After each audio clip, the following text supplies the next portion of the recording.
Please note, for maximum picture quality, it may be necessary to adjust the tracking control on your VCR. It's Hollywood, lights, camera, amphetamines. A place where creative people exhaust themselves to fill the pockets of scoundrels at the detriment to their own life and happiness. As they say, if you dream, dream big. And this is Adjust Your Tracking. We're a podcast where we're on an adventure to watch a century of cinema, decade by decade, year by year. And I am one half of your hosts, Liam Delaney. And with me is... Oliver Jones. How are you doing? I'm good. Yourself?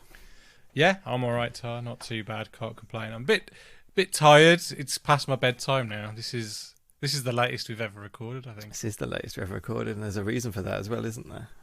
It's because of our guest that's with us today. Was that my cue? I think so. Yeah, that's him over there. Who, at this point, needs no introduction. No, I never do, really. This is like, I don't know, your 8th time. Yeah, coming on the podcast. Explain why we're having to record at a ridiculous hour. Oh, I don't know why. I don't. I don't remember. You teach? No? Yes? Well, no? sure, but there's other days in the week that I could have done, and you were like, no. You're giving thanks all day tomorrow. Giving thanks tomorrow, so we decided not yes, to do it then. right. Okay, yeah. So Thanksgiving for me tomorrow. But do you actually give thanks, or do you just consume in the food? Do you like? Ollie, have you ever heard me say thanks about anything? No, never. Come on now. It's not in your nature. No, it's against my very soul and being. No, I like the food, and so I tend to do the food, even though I don't do too much. Like, I don't take the day off work or anything like that. And we're not throwing a party. Would you if you were back in the States, though, do you reckon? Yeah, definitely. Yeah, everybody takes it off. I'd like to. That would be nice. What's your favourite Thanksgiving food? No, it's a classic question. It's a good question. I don't know that I have a straight answer to that, to be totally honest. I like that. Well, you know what? No, I actually do. My favorite category is the stuffing. Okay, yeah, sure. Yeah. I'm a big fan of stuffing. I don't have a favorite necessarily. But I always like the stuffing. I guess the one that I usually make that I actually forgot that I should do is one that one of my sister's friends made at one Thanksgiving maybe 7 or 8 years ago, and I've been making it ever since, which was a stuffing that is made with brie and spinach and bread. Oh, that sounds good. That's so good. Yeah. With loads of what's the spices in there? I can't remember, like rosemary and thyme and stuff like that, but it's like a pound of brie. I love brie. That sounds great. It's amazing. Yeah. I'm not a fan of the brie, especially if it's like melted. Like, no, I can't. It's not. No, get out. You're not invited to Thanksgiving anymore. No, yeah, you're not at my Thanksgiving anymore. So I'm gonna make that. That stuffing is really good. I'm gonna make a sweet potato casserole. Oh, those casserole. That's the one with the marshmallow on top or without marshmallows? Well, I don't do it with, but some people do, yeah. Okay, because that's one of the weirdest things I've ever been served. When that landed in front of me, I was like, what is going on here? Marshmallow on savoury food?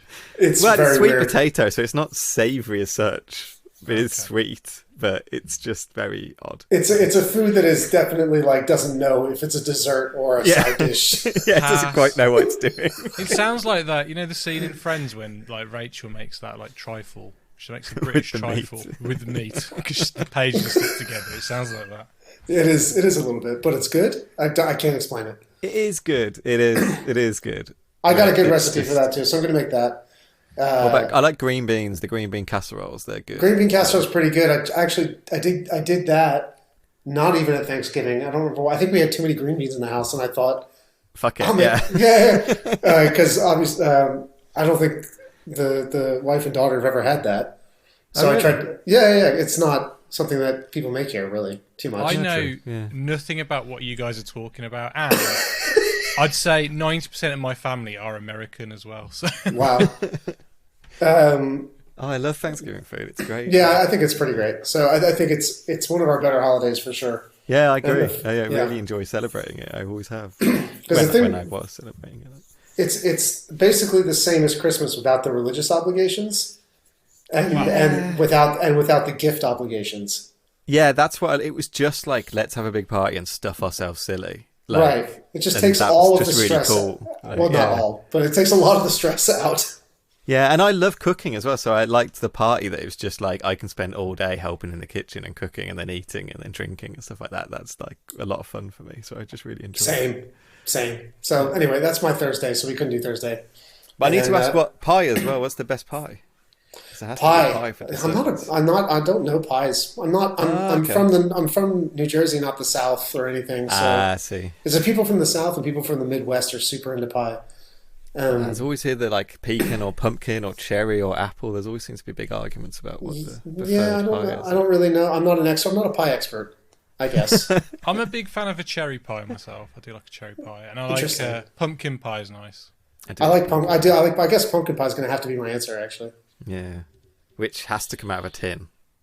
Because otherwise, we've tried to do pumpkin pie with real pumpkin, and it really does. It's very difficult. Pumpkins are gross. It's not the same thing. Otherwise today I was teaching children how to make movies, and that was late, and so now we're really late. It's almost 11 o'clock. We're all falling asleep. We're all dying. Children. I mean, teenage, 20-year-olds, whatever they are. They all look like children to me. Everyone under 25 looks like a baby.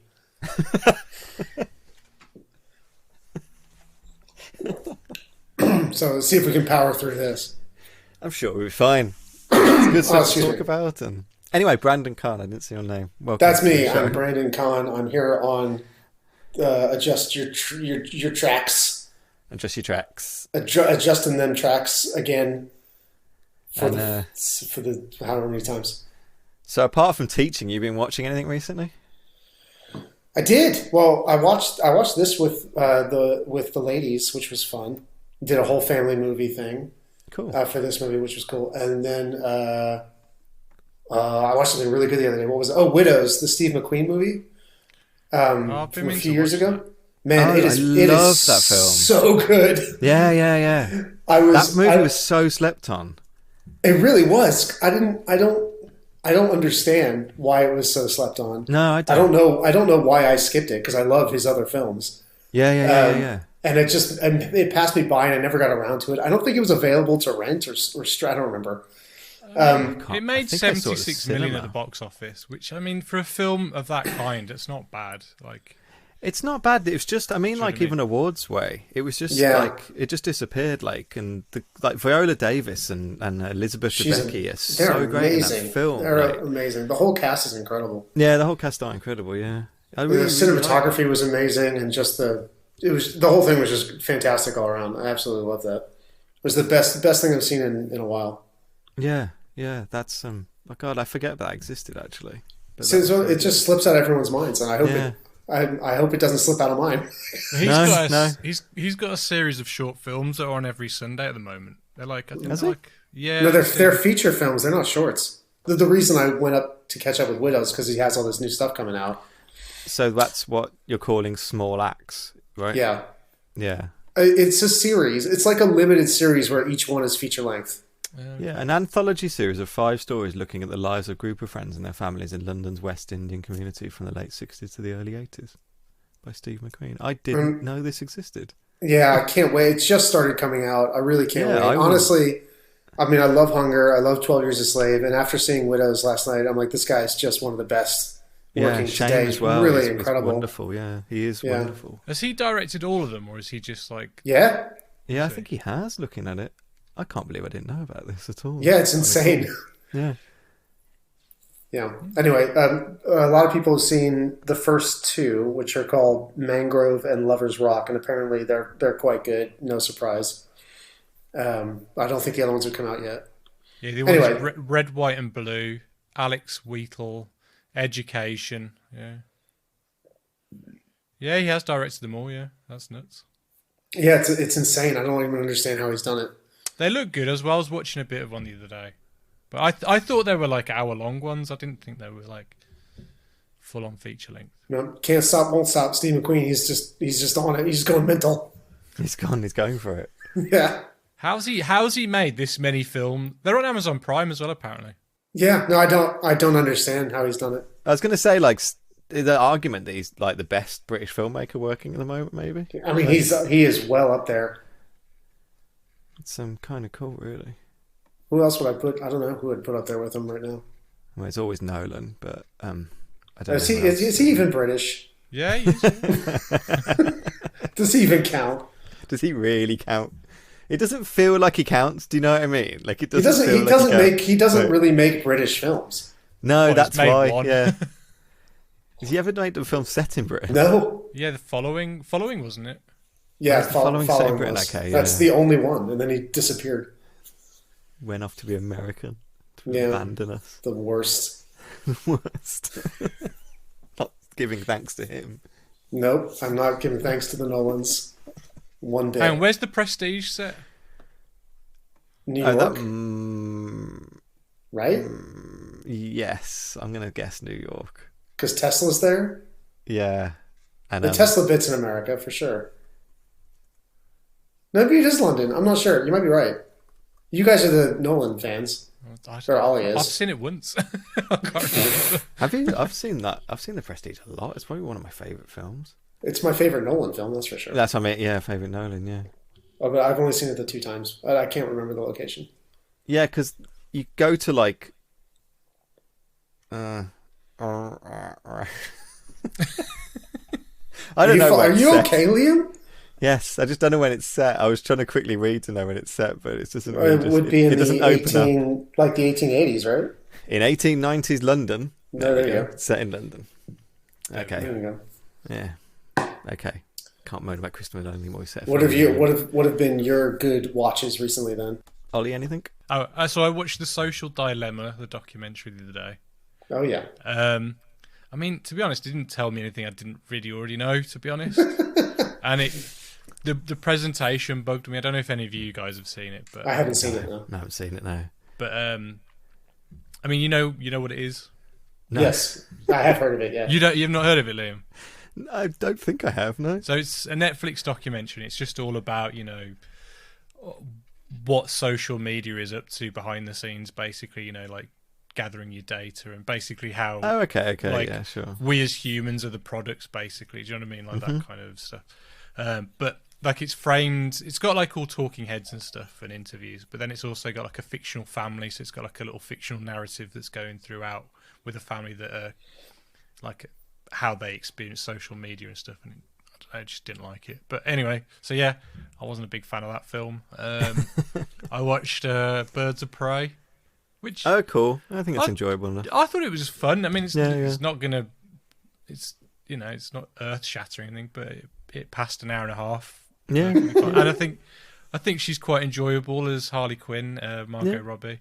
I enjoyed them all. I just hate, and I think it looked compared to like Suicide Squad and all that rubbish. It felt like a film. It looked like a film. Yeah, I know what you mean. Yeah. It felt like an identity, basically, and that was fun. But I don't think it shouldn't have been called Birds of Prey because like the other characters are not in it as much, I don't think. And I'm not a big. I like Rosie Perez, but I think she was a bit awkward as Montoya. I think didn't they change the name like multiple times? Yeah. In the cinema they changed it to Harley Quinn, didn't they? And then : I think Harley Quinn : Birds of Prey. I think they changed it to. Yeah, and then it reverted back. I watched Peanut Butter Falcon. Okay. I know Brandon watched. I think or started to. I started to, and I don't think I'm going to get past the 30 minutes I got into it. I really liked it. I thought it was pretty good, to be honest. It felt to me. I don't know. Maybe I was in a bad mood or something, but it felt like a late 80s TV movie. Just really flat and boring and whatever else. I like Shia LaBeouf's beard.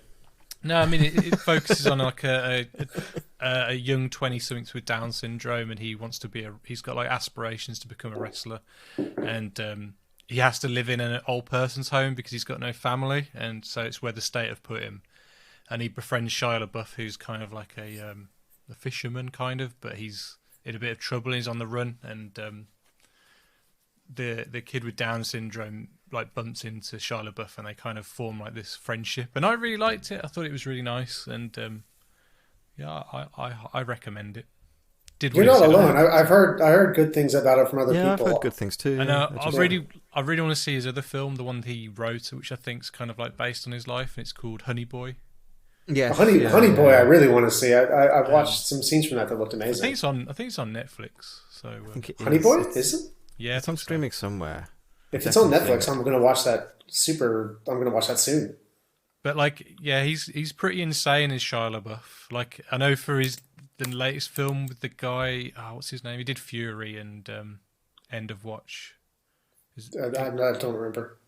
He did Suicide Squad. That director, anyway, he did a film for him, I and don't know he's what his name is. Yeah. and he's completely tattooed his chest with all gang stuff, like full on, and it's like, wow.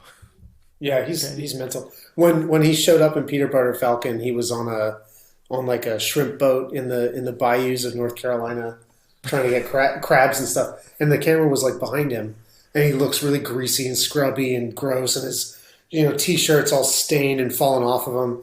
And I was like, oh man, this I couldn't see who it was at first, and I went, oh, this like rich actor is really like, pretending to be this poor person. It's so pathetic. And then it cut to it being Shia LaBeouf, and I went, oh no, he probably did this for like 4 months for real. Like, I think he's a good actor, and I mean, I guess that's his process, and I'm sure one day he'll kind of get out of that, or he'll just become Mickey Rourke, one of the two. One of the two. He is really good. It's just Yeah. it is sort of a joke at this point how like he takes it seriously. Like, Yeah, I always, there can be two. There can be like a too intensive mode. There can be a too like you've gone a bit too far on this, and Right. maybe he does. like, I remember when he was a kid and he was in like Holes and stuff like that. And Holes was a pretty good kids film, actually. Yeah, Holes is fun. Yeah. I remember when he No was idea. in Indiana Jones. Holes he's basically, it's kind of like not a prison or whatever, but basically if you're caught doing something bad, they kind of send you away to kind of like a kid prison camp, and all you do is dig holes, and that's kind of. Do you guys know how his first thing was a HBO series called Project Greenlight? Did that ever happen here? Well, I know he was in Even Stevens, which was like the kids show. Was Oh, maybe Project Greenlight was the Ben Affleck Matt Damon show. that's exactly right. Yeah, and one of the seasons of that, the film they made, Shia LaBeouf was in it as like a child. Oh, okay. He wasn't. Maybe he wasn't that young. Maybe he'd done other stuff. But it was my first introduction to him. You should watch the last series of Project Greenlight. I think it was about 2-3 years ago, and I think the previous series, it was kind of like it followed a group of filmmakers throughout, and then one winner got to make their film by the end of it. Is that right? I only remember it.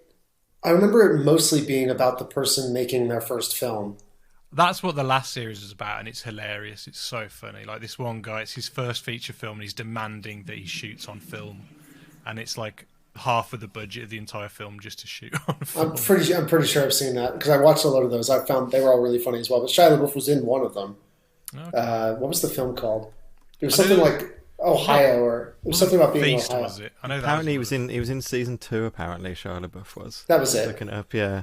But it was wasn't also like a documentary. So you saw him as a child actor, or like his mother was there, and he was really emotional, really intense, even as like a 12 or 13-year-old, and he was very good. And I remember thinking like that's a serious guy. Like serious kid. you knew yeah. that you were going to see him more for sure. It's the Battle of Shaker Heights. It's called. That's it. And Shaker Heights is in Ohio, isn't it? That's what I'm thinking about that.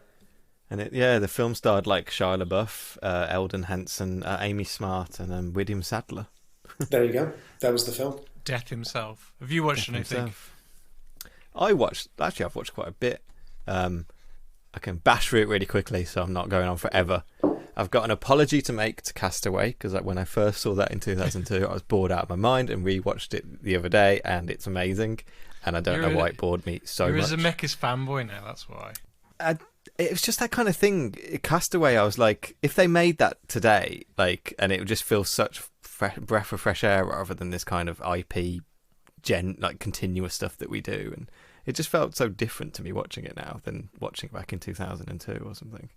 So that's one. I watched Strangers on the Train, and Oh yeah. it's good, but definitely nowhere near my favourite Hitchcock. Like, I wasn't overwhelmed by it, and I just think it lacked that kind of screen chemistry that I think a lot of Hitchcocks had. even though I like Strangers on a Train. It's not top tier Hitch, but I like it a lot. Yeah, it's still great. And I watched Paths of Glory. Oh wow! Which is awesome.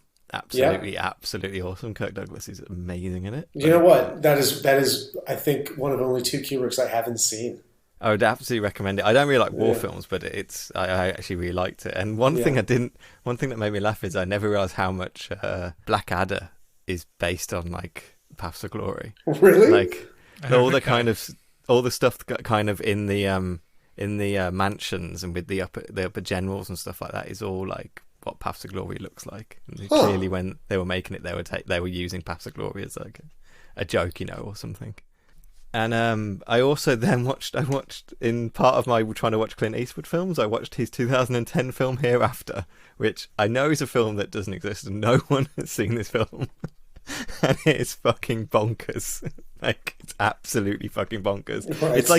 It's like a Clint Eastwood fucking art film. Nothing really happens in it.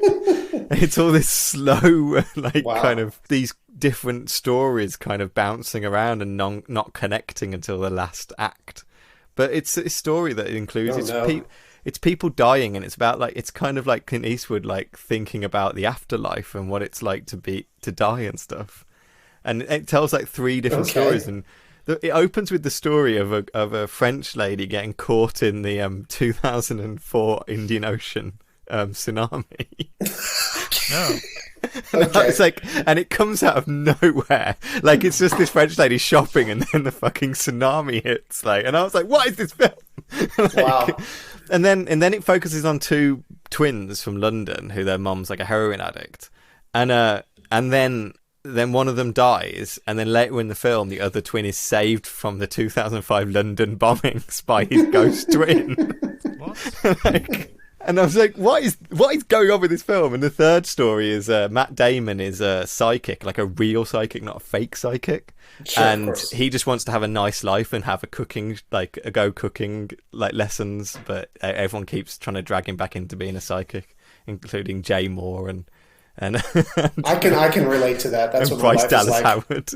It's exactly what my life is like. This seems more like the plot of what's the Christopher Walken Stephen King film?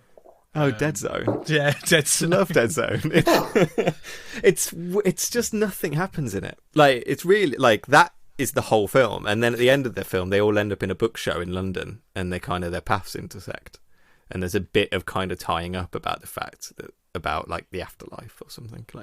There's a little bit of tying up about the afterlife, and then it kind of just finishes, and I'm just sitting there going, I don't quite know. Yeah, okay, Clint, you made that. Okay. Yeah, one of your 100 films you make, it's. He does shit him out, doesn't he? He absolutely shits him out. He's 90 and he's still making films. They've just announced his next film, haven't they? It's got a really weird title, Yes Macho or something like that. But I don't know. I've got a weird thing about watching Clint Eastwood films. I find him kind of fascinating, so I'm quite glad I caught up with that one. Interesting. And do you know the story about him on set as well when he directs? That I think Tom Hanks was telling it. Doesn't he record just the practice and he's done?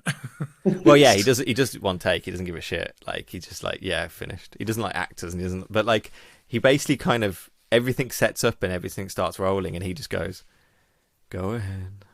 and then when it finishes and all you finish the scene and everyone's kind of awkwardly pausing, Clint will just out of nowhere go, "Yeah, that's enough." And that's his whole control of the set.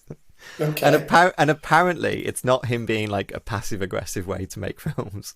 Apparently it's because he used to shoot a lot with horses, and you can't shout around horses, so it's that way he got used to making films.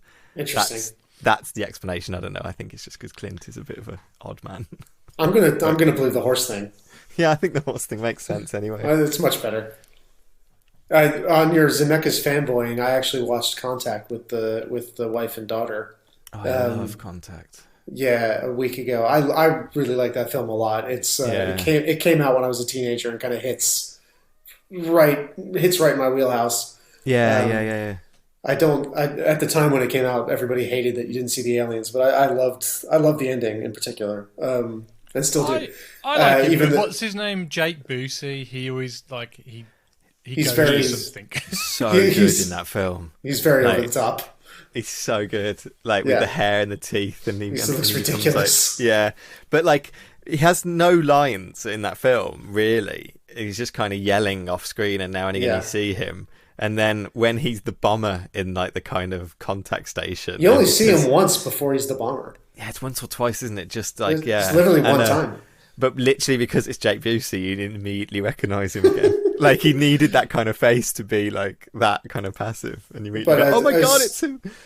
It was nice to Rosalie, who's 11, watched it all the way through, enjoyed it. She was really really hated the two male figures who were constantly holding her down. Yes. She was screaming at them. Is that Tom Skerritt, one of the bosses? Yeah, Tom Skerritt. Right? She was like, "That's unfair. You're horrible." She's just screaming at the screen. She was very much behind Jodie Foster. Matthew McConaughey. I can never say his bloody name. Well, you know what Rosalie did? She was reading the credits and she called him Matthew McNaughty, which automatically made me like the film even more. When he plays Sexy Pope in that film, basically. Yes, exactly right. But like, there's he's such a dick. Like, and I don't think it played out when I watched it when I was younger how much of just a dick he is in that film. Isn't he a priest in it? Yeah, yeah, he's kind of like a new age Christian. They're kind of both. Jodie, the Foster character, and Matthew McNaughty characters are. They're both kind of just dicks to each other throughout the whole film. They're both. They have a very tortured relationship. So I don't know. I didn't think of either of them as horrible, but they were kind of horrible to each other for a lot of it. I don't know. It's just that kind of way he lampoons her career because he kind of wants to sleep with her. It's just like the most like 90s male thing for a film. That's true. That's fair. That's fair. Oh, but yeah, I love that film. I really do. It's really great. It's underrated, I think, overall. Yeah, I think so. Although it does, I don't know, it's very 90s, so some bits of it are kind of dated. The look of it's a little bit dated here and there. Some of the story beats are a bit, like Jake Busey's a bit on the nose, that kind of thing. Sure. But I think it might actually, while I was watching it, I thought this might actually be like Jodie Foster's best performance of her whole career, which is saying a lot. It's saying a lot, yeah. It's saying a lot, and I could be wrong, but like the amount of like emotional vulnerability she goes for, particularly in the last like 30 minutes, is it's really powerful. I was really impressed. Again, for how big she goes. Yeah, she's great. I love her. It was great. Oh, I love it. Yeah, she's fantastic. I need to watch more of her films, actually. Her directorial films. I've only seen Little Man Tate, which I think was the first one. I think she directed an episode of Black Mirror. I think. Did she? Oh, did she? And it was really good. Hold on, I'm going to double check this. You guys move on to a different topic, and I'm going to do this. I was going to say we've got a slight connection to Clint Eastwood. We do. So you know where we shot the superhero film in that warehouse? Okay. Which one? Yeah. Which one? The one with the chairs. The office warehouse. The office. Yeah, the one warehouse. with the chairs. So the guy who owns that, he's in Invictus. He's in the South African rugby one. Rugby team, yeah. Why? Because he's a rugby player and he got in the film.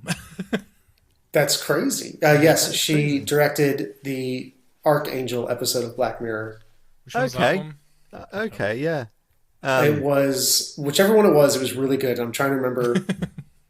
It's one, isn't it? One when you can track someone all the time. Yes, that's it. It's Rosemary DeWitt is the mom, and it's like they put basically like tracking in the children, and obviously it goes Black Mirror way, etc., etc. It's a very good episode. Yeah, because the other film she made is The Beaver, and I don't want to watch that because I can't be bothered to watch Mel Gibson. No. Like, really. It looked stupid as hell too. You know the film that we watched last week, the Man in the White Suit?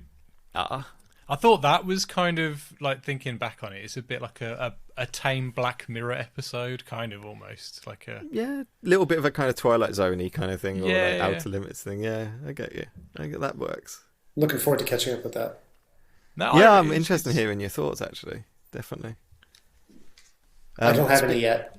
To be honest, speaking of kind of 50s films, what's your kind of opinion of 50s films? Like, Brandon? Like, what's generically? Yeah, like There generically. there are loads of good ones. that's for sure. There's loads and loads of good ones. And is it kind of is it a decade you kind of know quite well, or like have kind of gone out your way to see, or is it just like that's a good question. Well, let's see what Letterboxd has to say about that topic. Not really. I like my film history generally, so I've watched a lot of films from all over the place. Letterboxd says I've done okay.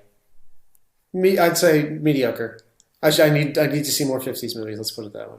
Yeah, I think that was one of the things I to myself. I kind of said to myself that I like 50s films, but I definitely haven't seen a lot of them. My lowest rated 50s film is Quo Vadis, and Kansas City Confidential, and a Stan Brakhage movie called Desist Film. I don't think I know them. You don't need to. No. I'll move on. Yeah, and highest rated, I have loads of obviously loads of classics going on here. We watched Ben-Hur recently as well over Easter. That's a 50s movie. Yes, it is a 50s movie. I thought you said Spartacus then, but yeah, Ben-Hur. Yeah. I didn't see. I keep trying to get Rosalie to watch Spartacus. She likes history as well. Keep trying to get her to watch Spartacus with me, but she hasn't. Maybe she will now that she's seen Kirk Douglas. Yeah. I was gonna watch him in Spartacus as well. Yeah. So, like, while you're looking at that, what's your kind of opinion on 1952 films then, particularly? Seeing that's the year we're covering today. That's a good question. So I've seen this movie in 1952. Let's see. We got Singing in the Rain is pretty much the best musical ever made. Yeah, it definitely came out in 1950, and its shadow kind of looms large on the film we watched today in a certain sense. Absolutely does, yeah. Absolutely, a lot of and the other Kurosawa's one of his masterpieces, Ikaru, comes out this year. Okay. Which if you liked Rashomon, I recommend you check out that one quickly. High Noon came out. Say High Noon. High Noon rules. Have you seen High Noon, Ollie? Or like? Yeah, I've seen High Noon. High Noon's pretty awesome. Charlie Chaplin's Limelight. Yeah, that's what I wanted to talk about. Limelight is a really fascinating film for me. Yeah, like obviously it's Chaplin's last film that because of his blacklisting in America, actually didn't come out in America until like the 70s. I think it came out in 76 or something like that. Like, because he was a big communist according to America.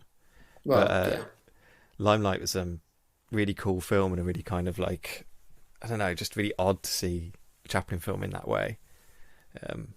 I really recommend it. I really like that film. Yeah, I love that film. Yeah, it's great. The Quiet Man came out this year. That's you can watch women getting beaten for fun. That's my memory of that film. Had enough of that already, thanks. Yeah. But this one, they play it like it's light and funny and hilarious. Oh, good. Well it's done. very weird. It's very bizarre.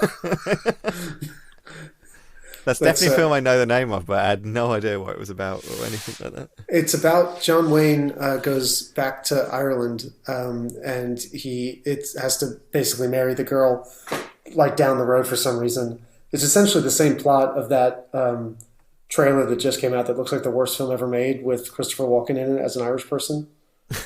What the hell is that called? I've already forgotten it. Yeah, I've forgotten it. You know what I'm talking about, though. Yes. Yeah. Yeah. It's basically the same thing, but it's John Wayne, and it has this amazing immortal line where he finally goes to like resolve whatever the conflict is, and get the girl, quote unquote. I don't remember what led to it. And some old lady like from the town is walking next to him, and she gives him a stick, and he goes, "For the lady," like to beat the lady with a stick. God, it's pretty incredible. Oh, the Irish. Yeah. Have you got any opinions on film in the 1952? Other than Singing in the Rain and High Noon, other than that, not really. I think the film today is like the third film I've seen from 1952. I haven't. To be fair, I have not seen any more than I just said. It's a pretty tame year by the looks of things. I don't know. I have no idea. Yeah. I bet some of these are pretty killer. I'm sure there's some great ones, but there's not heavy hitters that you kind of a lot about without even having to see. Do you know what I mean? Sure. Yeah, for sure. I mean, apart from Singing in the Rain, but like the weird thing about Singing in the Rain is that like it was complete just nothing when it came out. That picked up a life much later. Yeah, Really? because we were looking at the top grossing films. It's not even on there. I thought it wouldn't. No, it didn't. I barely got nominated for anything, if I remember correctly. That's insane. It is insane. It is absolutely insane. It just completely didn't hit. So and yeah, it took years to actually hit, and now it's just, you know, unmitigated classic. Like, Well, what was wrong with everybody in 1952? well, it was the lead. The lead in the air. The highest grossing film is The Greatest Show on Earth. Oh, I might have seen that. Cecil B. DeMille. Cecil B. DeMille. Cecil B. DeMille, yeah. I've seen a lot of his films. I don't think I've seen this one. I haven't seen that one. I know, like, Cleopatra, I think, and Ten Commandments, but I don't... They did a run of his movies at like a movie theater by where I was living one time, and I got to see like a lot of his older films, which was pretty fun. He was pretty great. His films are really over the top, but pretty fun. Yeah. Yeah, like the Oscars for Best Motion Picture went to Greatest Show on Earth. That's what won, and the other nominations were High Noon, Ivanhoe, Moulin Rouge, and The Quiet Man. I feel like I have seen Ivanhoe actually. I'd like that. Ivanhoe is definitely a film that I forgot existed. Yeah. To be fair, I'm looking at the images from this Kilimanjaro movie, and it looks sick. So it probably is also vaguely racist. Probably. It looks like Gregory Peck goes. Yeah, it looks like Gregory Peck travels to Africa, and I can only imagine the hijinks. I can only imagine. Features no genuine black people in it. It's just... Oh no, it definitely does. It looks like a picture. It definitely does. Yeah, it looks like it was shot on location, which is probably why it was a big draw at the time. Oh yeah, of course it would be. That's the kind of thing that you start getting in 50s, actually, is that kind of location shooting. And just that obsession to be able to see parts of the world. Well, it's not. I guess it's not what you start getting in the 50s, but it's definitely something when I think about 50s films. No, it's like a prestige thing. It's like just going to big or going to interesting locations that people in the West haven't seen. Yeah, is a box office draw. It's the whole David Lean thing, or it's the whole kind of it's the whole Bond thing in the 60s. That's what I always find fascinating about 60s Bond, is they show you like him checking into the hotels and stuff. Right. Yeah, it's exactly. Just so, like, it's a prestige thing. Travel log kind of. Yeah. I always think that's really cool. But on to 1952, and we are dealing with today's Today's movie doesn't have a lot of traveling in it at all. No. And moving on to this week's film, we're 1952, obviously, and we're dealing with The Bad and the Beautiful. Until you can see people as they really are, yourself as you really are, until you can do this to your father's picture.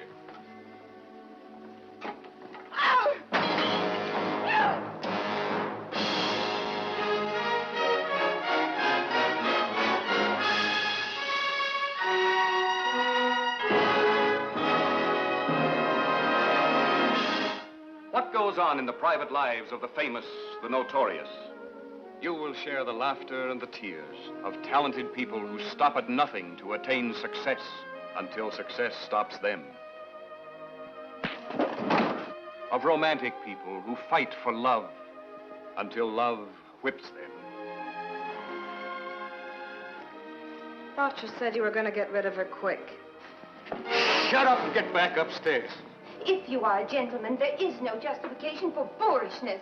He asked me how my work was going. What was I supposed to say? Great? Incidentally, who was that overgrown bullfighter you danced with all night? Don't talk like that about Georgia. Or Jonathan. He's a great man. There are no great men, Buster. There's only men. You're the first person I ever knew who began by hating him and ended up liking him. Do you always do everything backwards? Do you still love him? Get that look off your face! Who gave you the right to dig into me and turn me inside out and decide what I'm like? How do you know how I feel about you, how deep it goes? Maybe it's deeper than I want it to be.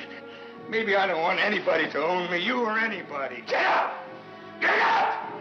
Never has anyone dared to put on the screen a story told with such boldness, such frankness. Never has anyone assembled such an array of fabulous players.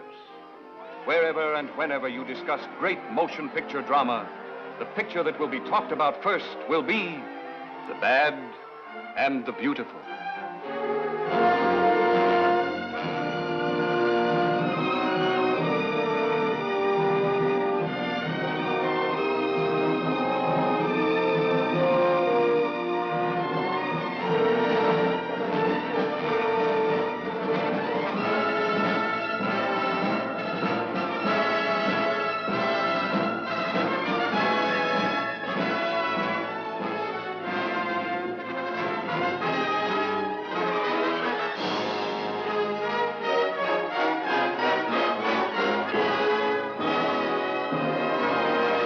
So, like, yeah, so The Bad and the Beautiful, made in 1952 by Vincent Minnelli. It's a film that's kind of told in flashback, mainly. Like, you get... how do you summarise this? It kind of revolves around the career of a film producer, who Kirk Douglas, Jonathan Shields.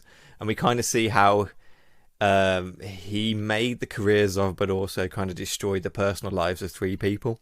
So you get a director, an actress, and a screenwriter. And it's kind of set around this framing of him trying to convince them to do one more project together. That's a pretty good summary of that film. Yeah, it's not bad. It's not bad. Yeah, but the irony is you never see him trying to convince them to...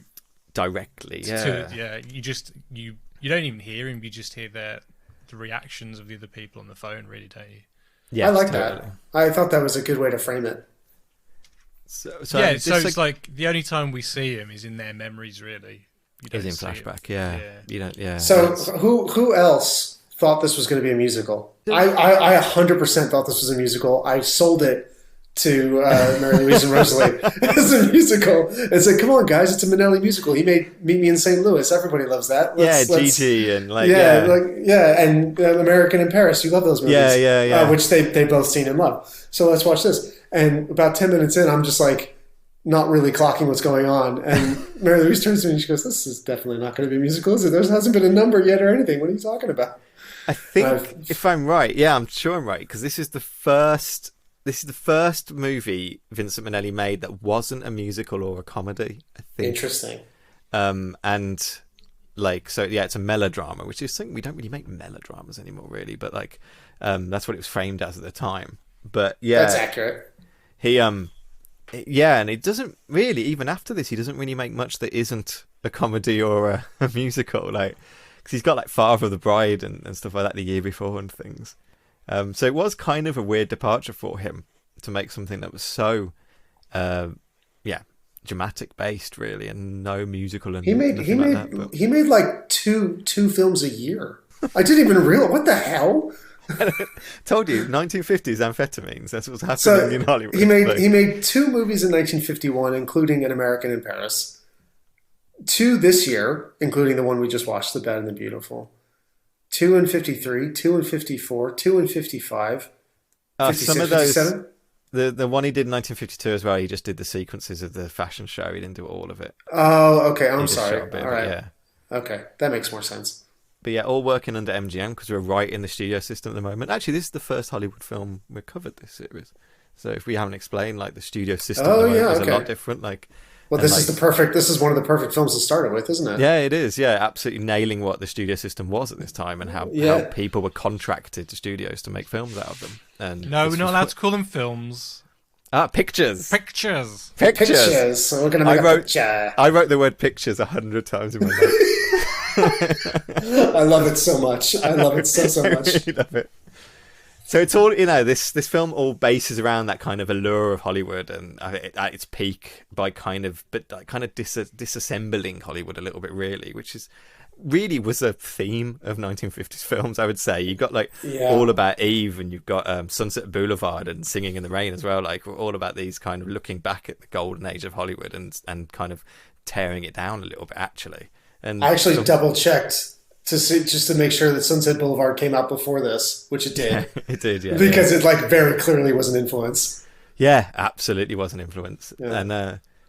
And I'd say we talk about Minnelli or loads, like if and the way that you see, I think you can see Minnelli in this film in the way the kind of camera moves, the kind of big sweeping like arms of the camera through shots and stuff. So this is what I'm here. This is what I'm here to talk about. Don't forget, all day, baby. So Sunset Boulevard came out in 1950. I think the original story of this dates back a year prior to that, doesn't it? Because it was like based on, it's meant to be like set in the theatre, wasn't it?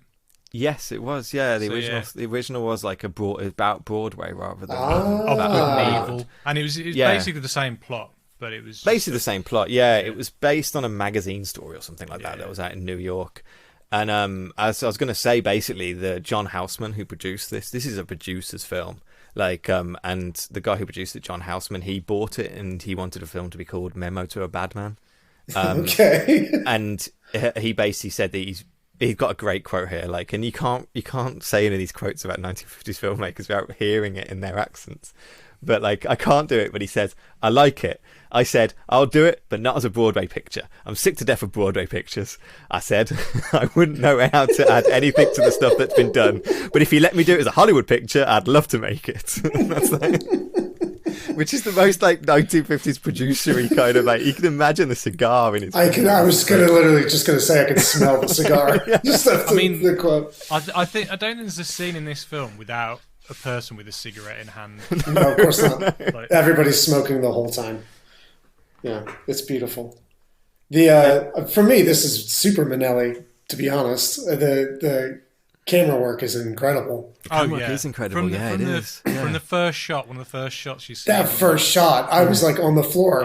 Yeah. My first note is camera just flying everywhere, giant smiley face. That's all I wrote. Is the first shot the two cameras kind of coming to meet each other as well? Yes. Yeah.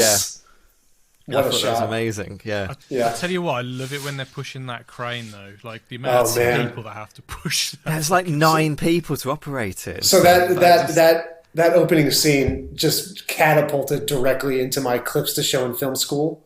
Awesome. Yeah. Awesome. Yeah. I can see that. Yeah. Because I just did the thing on camera movement like a week or two ago, and I was like, I should have shown this. This was perfect. And I guess we mentioned a couple of times, if you don't know who Vincent Minnelli is, he married Katharine Hepburn, and he's the father of Liza. No, he didn't. Did I say? Who did I say? You said Katharine Hepburn. What the fuck, man? Okay, if you don't know who Vincent Minnelli is, he married Judy Garland. There you go. He was the father of Liza Minnelli. Amazing. I'd actually forgotten. I always forget that every time. Yeah, me too. I don't know why. I always forget it. So you're kind of talking Hollywood royalty with this, and especially with like Kirk Douglas in it as well. Who's the grand elder statesman of the golden age, really. Yeah, he was 100 when he made this film, I think. But it's so eerie how much his son looks like him. It's kind of like, you know, how... He even sounds like him as well. Yeah, it's like the Estevezes and, you know, the Sheens. They're like clones of their dad as well. It's fucking weird. I get the Douglases and Sheens confused all the time, and I'm not kidding. I don't know who's who. I have to say, I was just transfixed on his chin for this film. He's got an amazing the hole in his chin. The dimple, yeah, it's just like, how is that real? I don't know. It looks like he got hit, like someone tried to put a nail in his chin, and then they stopped. You know, that's really sad. And he's Douglas is a weird guy. Not a weird guy. He's just like a golden age movie actor, and I think he gets a bit of that kind of. You know, I confuse him with like Charlton Heston, if I'm honest, when I try and think back of stuff. Like, interesting. Big kind of bombastic kind of war films and stuff like that. I think about, and then like the epics as well. You know, Spartacus, Ben-Hur, and etc. Like, I always think of him as a better actor than Charlton Heston. No, he is. That's what I was going to actually defend him. I think, like, I think of him as like, you know, delivering every lines in like a yell, and it's definitely been in this film. I mean, he's got more range. Like, I think he yells only once at the end, and I think he's a bit uncalled for the way he yells at the end. But like, if the scene I think you're thinking of is amazing. Oh, it's a great scene. It's an amazing scene. The scene with the actress when he just loses it with her. Like, when he dumps her later on. Yeah. That's the only kind of scene that that's what I think about as Douglas is kind of what I meant. But that's it. But actually, when you watch this, and I also watched what fun did I say I watched? Paths of Glory. Paths of Glory. Yeah. And actually, his acting in both of those is much more kind of, I don't know how to, much more like Brando-esque, New Hollywood-esque than actually I think I gave him credit for often. It's a little bit more nuanced. A bit more nuanced, more like characters, and like playing on screen. And I loved watching him in this. Actually, it was really cool to watch Kirk Douglas in this. He was really good. He was good, but I've seen him before. I'd never really seen Lana Turner in anything. Yeah, and she was fantastic. Yeah, she's fantastic. Interesting that she must have been so hot when they made this, because she's billed above him as well. So yeah, for sure, she must have been absolutely just such hot property at the time. And we can go through, like, you know, 1950s blonde actresses, and Hollywood just, you know, ate them up and churned them out constantly. For sure. So I don't really know what happened to Lana after this, actually. But I don't either. I'm going to go find out. But like, I'm your research assistant. But it's the same with Gloria Graham as well, who played the Southern wife. I thought she was amazing in this. She was really good too. And I think pretty sure she wins the Oscar for supporting actress. Really? Really? Yeah, for that, as well. That seems excessive. As much as I thought she was pretty good. She has one of my favourite lines in it though. She goes, "I've just written 32 postcards." Yes, that was so funny. I posted them this morning. I like that too. That was really funny. I really liked her. I just loved her kind of character in it, and the kind of her spunk and the accent. She's accent's so just like Georgia. Yeah, but like the way she exits the film, it's like it's incredible. It's like, well, when we get to it, that's my favourite part. I messaged Brandon about it earlier. Lana Turner worked a lot from 1952. Well, yeah, but it slows down a bit then. But until the mid to late 60s, she's doing plenty of films. And in fact, her biggest role is in Imitation of Life, which is after this, in 1959. So she definitely didn't fall off the map after this. She wasn't, sorry, go on. She had a good, 12 years prior to this as well, before, you know what I mean? Like a good build-up to this as well. For sure. Anyway, she was great. How does this film start again? The guy's on set, is that right? So you basically see Kirk. Well, you don't see him, but they're all receiving phone calls from Kirk Douglas's character, aren't they? Yeah. Oh, it starts in the present day, and it's and this is where the guy just says "drop dead" and hangs up the phone. Yeah, so you got the director just refuses the call on set, the actress refuses the call from her house. But she does. But she does that thing where she listens to the phone call, which is like a thing which is a plot point to this film. A very important plot point. And the writer kind of makes the point to take the call to see if Shields is paying for it from Paris, and then just tells him to drop dead and hangs up. And then you end up at Shield Studio, which looks a bit more worse for wear. And they're talking to Harry, who's kind of the executive producer of the studio, really. And he's kind of got them all together to try and pitch them this.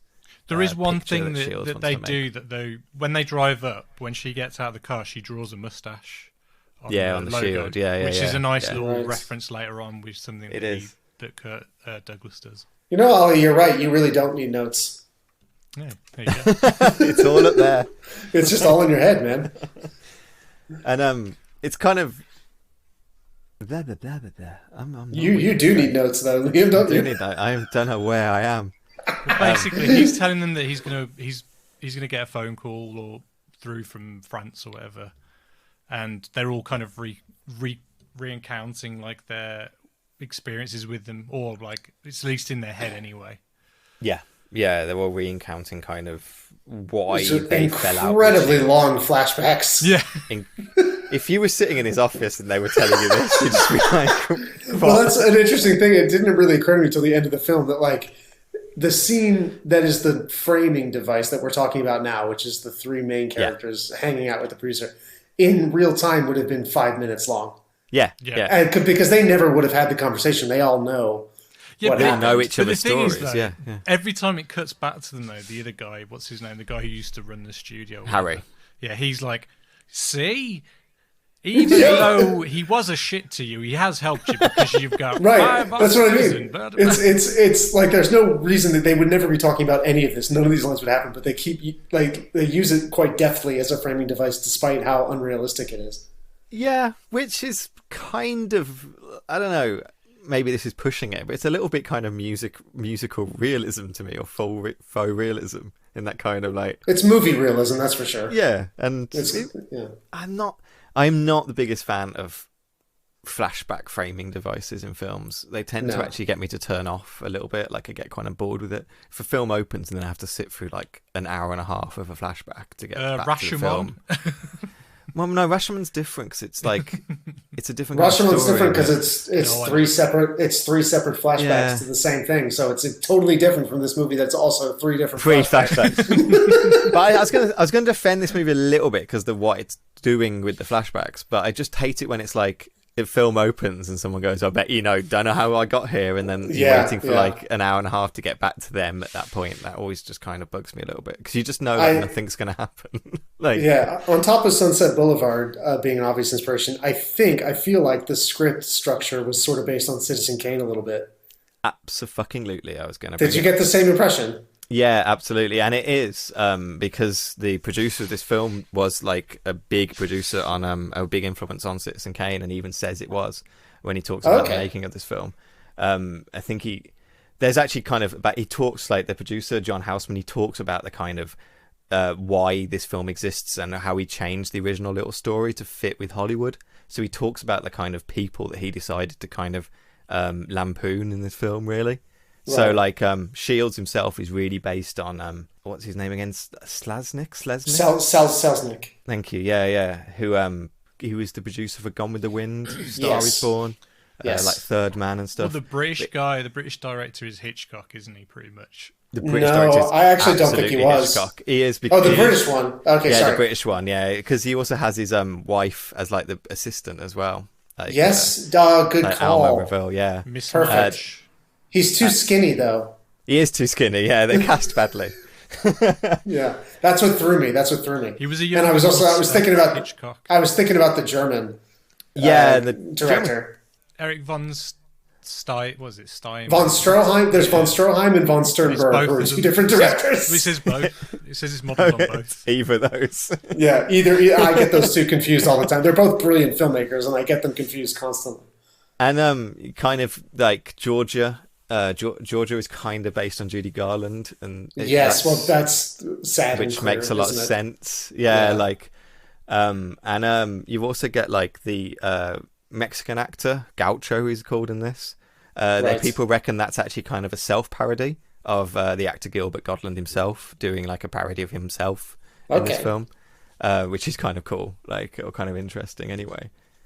And then you got James Lee Bartlow, who's the writer. He's meant to be inspired by Paul Elliott Green, who was like a North Carolina academic turned screenwriter. He did Cabin in the Cotton was his film that he wrote. So like Houseman was just basically picking out these people like that he worked with and saw in Hollywood to kind of stick into this film, basically. And then I sort of read the Kirk Douglas role. I mean, clearly based off of a shitty producer, but in certain scenes, it almost felt like almost confessional, maybe about Minnelli himself. I was thinking that, yeah, like, or something a bit more because of the Judy Garland. He'd just gotten divorced from Garland a year or two prior, so you wonder if he, I don't know, felt like he was a workaholic and like, you know what I mean? Like maybe there's something with that. Yeah, maybe he feels a bit bad about, or I don't know. The only thing I got from Minnelli is what he does say is that a lot of people are asking him why he wanted to do it, because it wasn't really his type of picture. But he basically said that, why do you want to do it? It's like a film that's kind of really critical of Hollywood, and you're this big like musical like director and stuff like that. And he says that he didn't see it as like a film against Hollywood. He didn't see Shields as like a ungenerate heel. He saw him as a man with weakness. And he saw like a man who has loads of weakness who gets strength out of others, and he saw that story and thought that was more complicated than just being about the kind of evils of Hollywood. And that's what kind of drove him to be able to want to make this, basically. And he says that lots of sense. And he says you get these people like any business, you get them in the car industry or anything like that. Like these are the people you meet all the time. It's not just Hollywood. So yeah, I like that assessment, and I kind of agree that the engine of the film is like how Kirk Douglas is garbage, but not only is he garbage, I see where Minnelli's coming from. He's garbage for interesting reasons, and it's because he has this like the shriveled ego and this chip on his shoulder, and he just feels pathetic and angry at himself and everybody around him all the time. Yeah, that's what I took from it as well. That he hates himself as much as he hates anyone else. Like, and he can't trust himself with it. But see, Minnelli has sympathy for him, whereas I don't think too many viewers do. No, and I don't think Houseman did either. The producer, I don't think Houseman did. Like, and obviously, I wonder if there's some semi-autobiographical thing about Houseman being a producer with this. Maybe. But I wonder if actually it was there was actually disconnect there. He was a bit like, I'm not like these guys. These are bad producers. I'm a good producer, kind of thing. I wonder if it was that instead. Maybe. You can't ever know, I guess. Like, but it just depends on how self-aware he was, I guess. Or Yeah. But yeah, the original time I started blabbering on, he does say that he saw Citizen Kane in this. That's one of the things he says. Yeah. And he saw loads, and that's when he goes on, he saw loads of legendary things in this, including, Fritz Lang, including, Orson Welles. And he goes, when you work in a legendary world, you get legendary figures, and that's what I wanted to put on screen. But it's just, it's all people who are obsessive about their craft, really, isn't it? And when you do become obsessive over things, you do kind of, I'm guilty of it, you kind of, you forget other things or kind of prioritize the wrong things or treat people in a way that you probably shouldn't do. And, it can happen.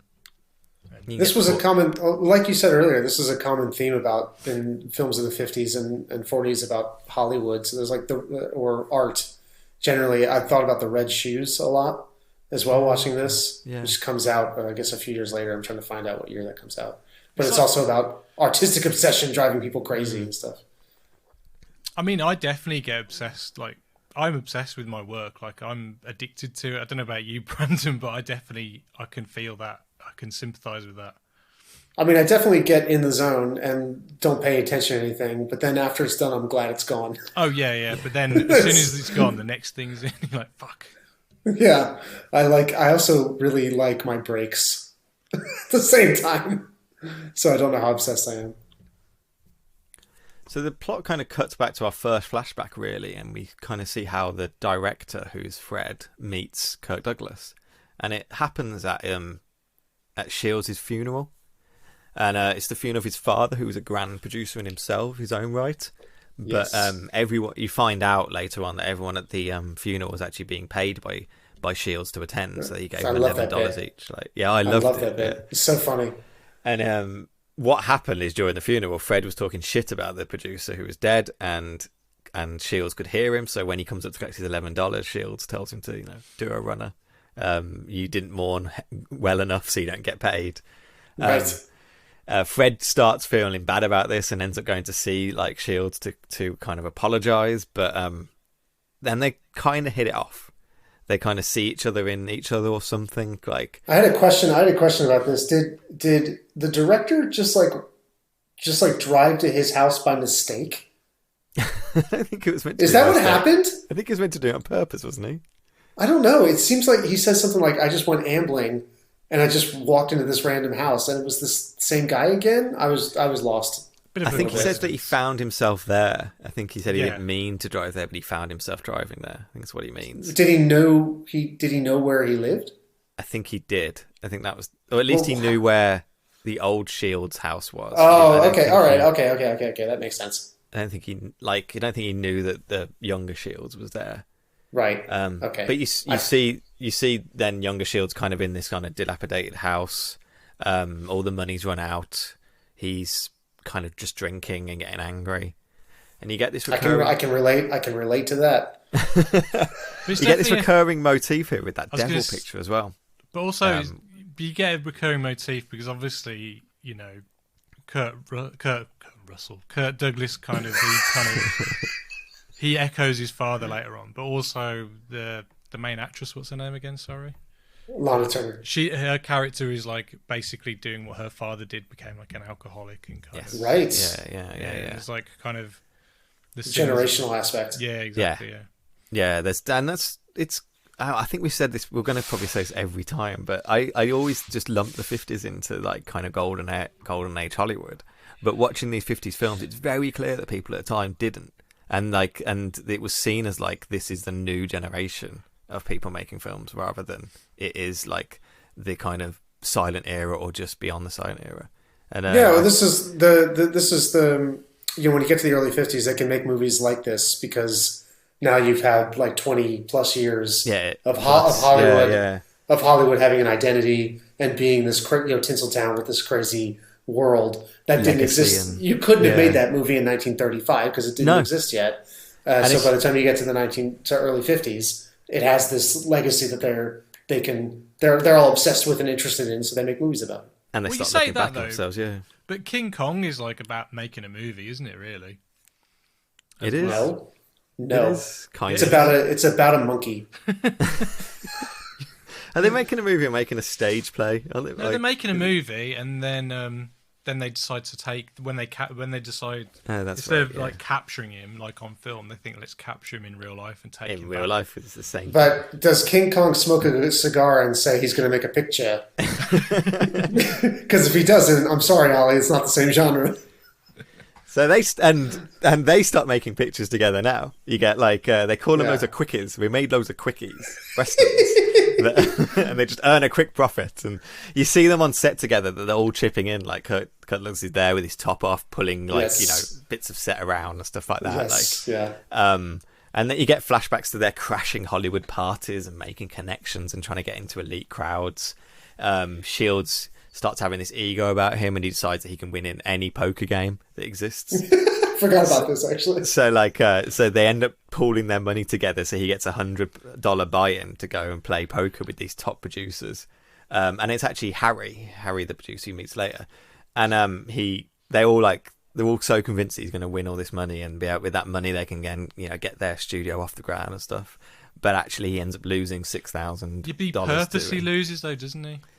No, I don't think so. I think he purposely loses so he can put himself and say, "Look, how about I become your line producer?" I think he does it on purpose. I don't think so. I think he's quick on his feet and an opportunist and was able to spin it. But I don't think he lost on.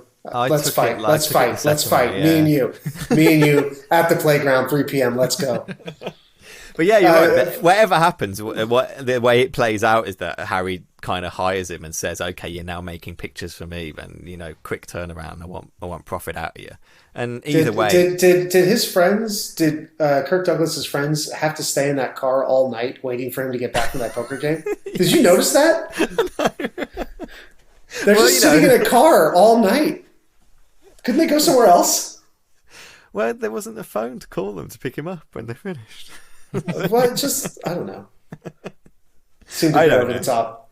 It did seem very over the top. And actually, when I first watched it, I was confused. I thought his friends were the other people in the film. I didn't realise they were just unconnected people that never come back in again. You know that like old mansion they kind of break into. What was that again? And the old mansion they break into when they first meet Georgia, but don't see her. That one. Isn't that her dad's house? Oh, is that her up there? Okay, I've got it. Yeah. Okay. So, I don't know. I don't remember why they went in there. They were. I think I've got a feeling he was just like, I'm going to buy a place like this someday. And that was it. Yeah, no, he was going to. No, he wanted to buy it to make a studio or something. Yeah, something like that. That was it. They found her there. So yeah, basically, Harry's idea of producing films is like the Roger Corman kind of stuff. He just wants you to make pictures, and I think he has a phrase that he wants it to end in a kiss and black ink on the books, and that's all he cares about. Yes, yeah.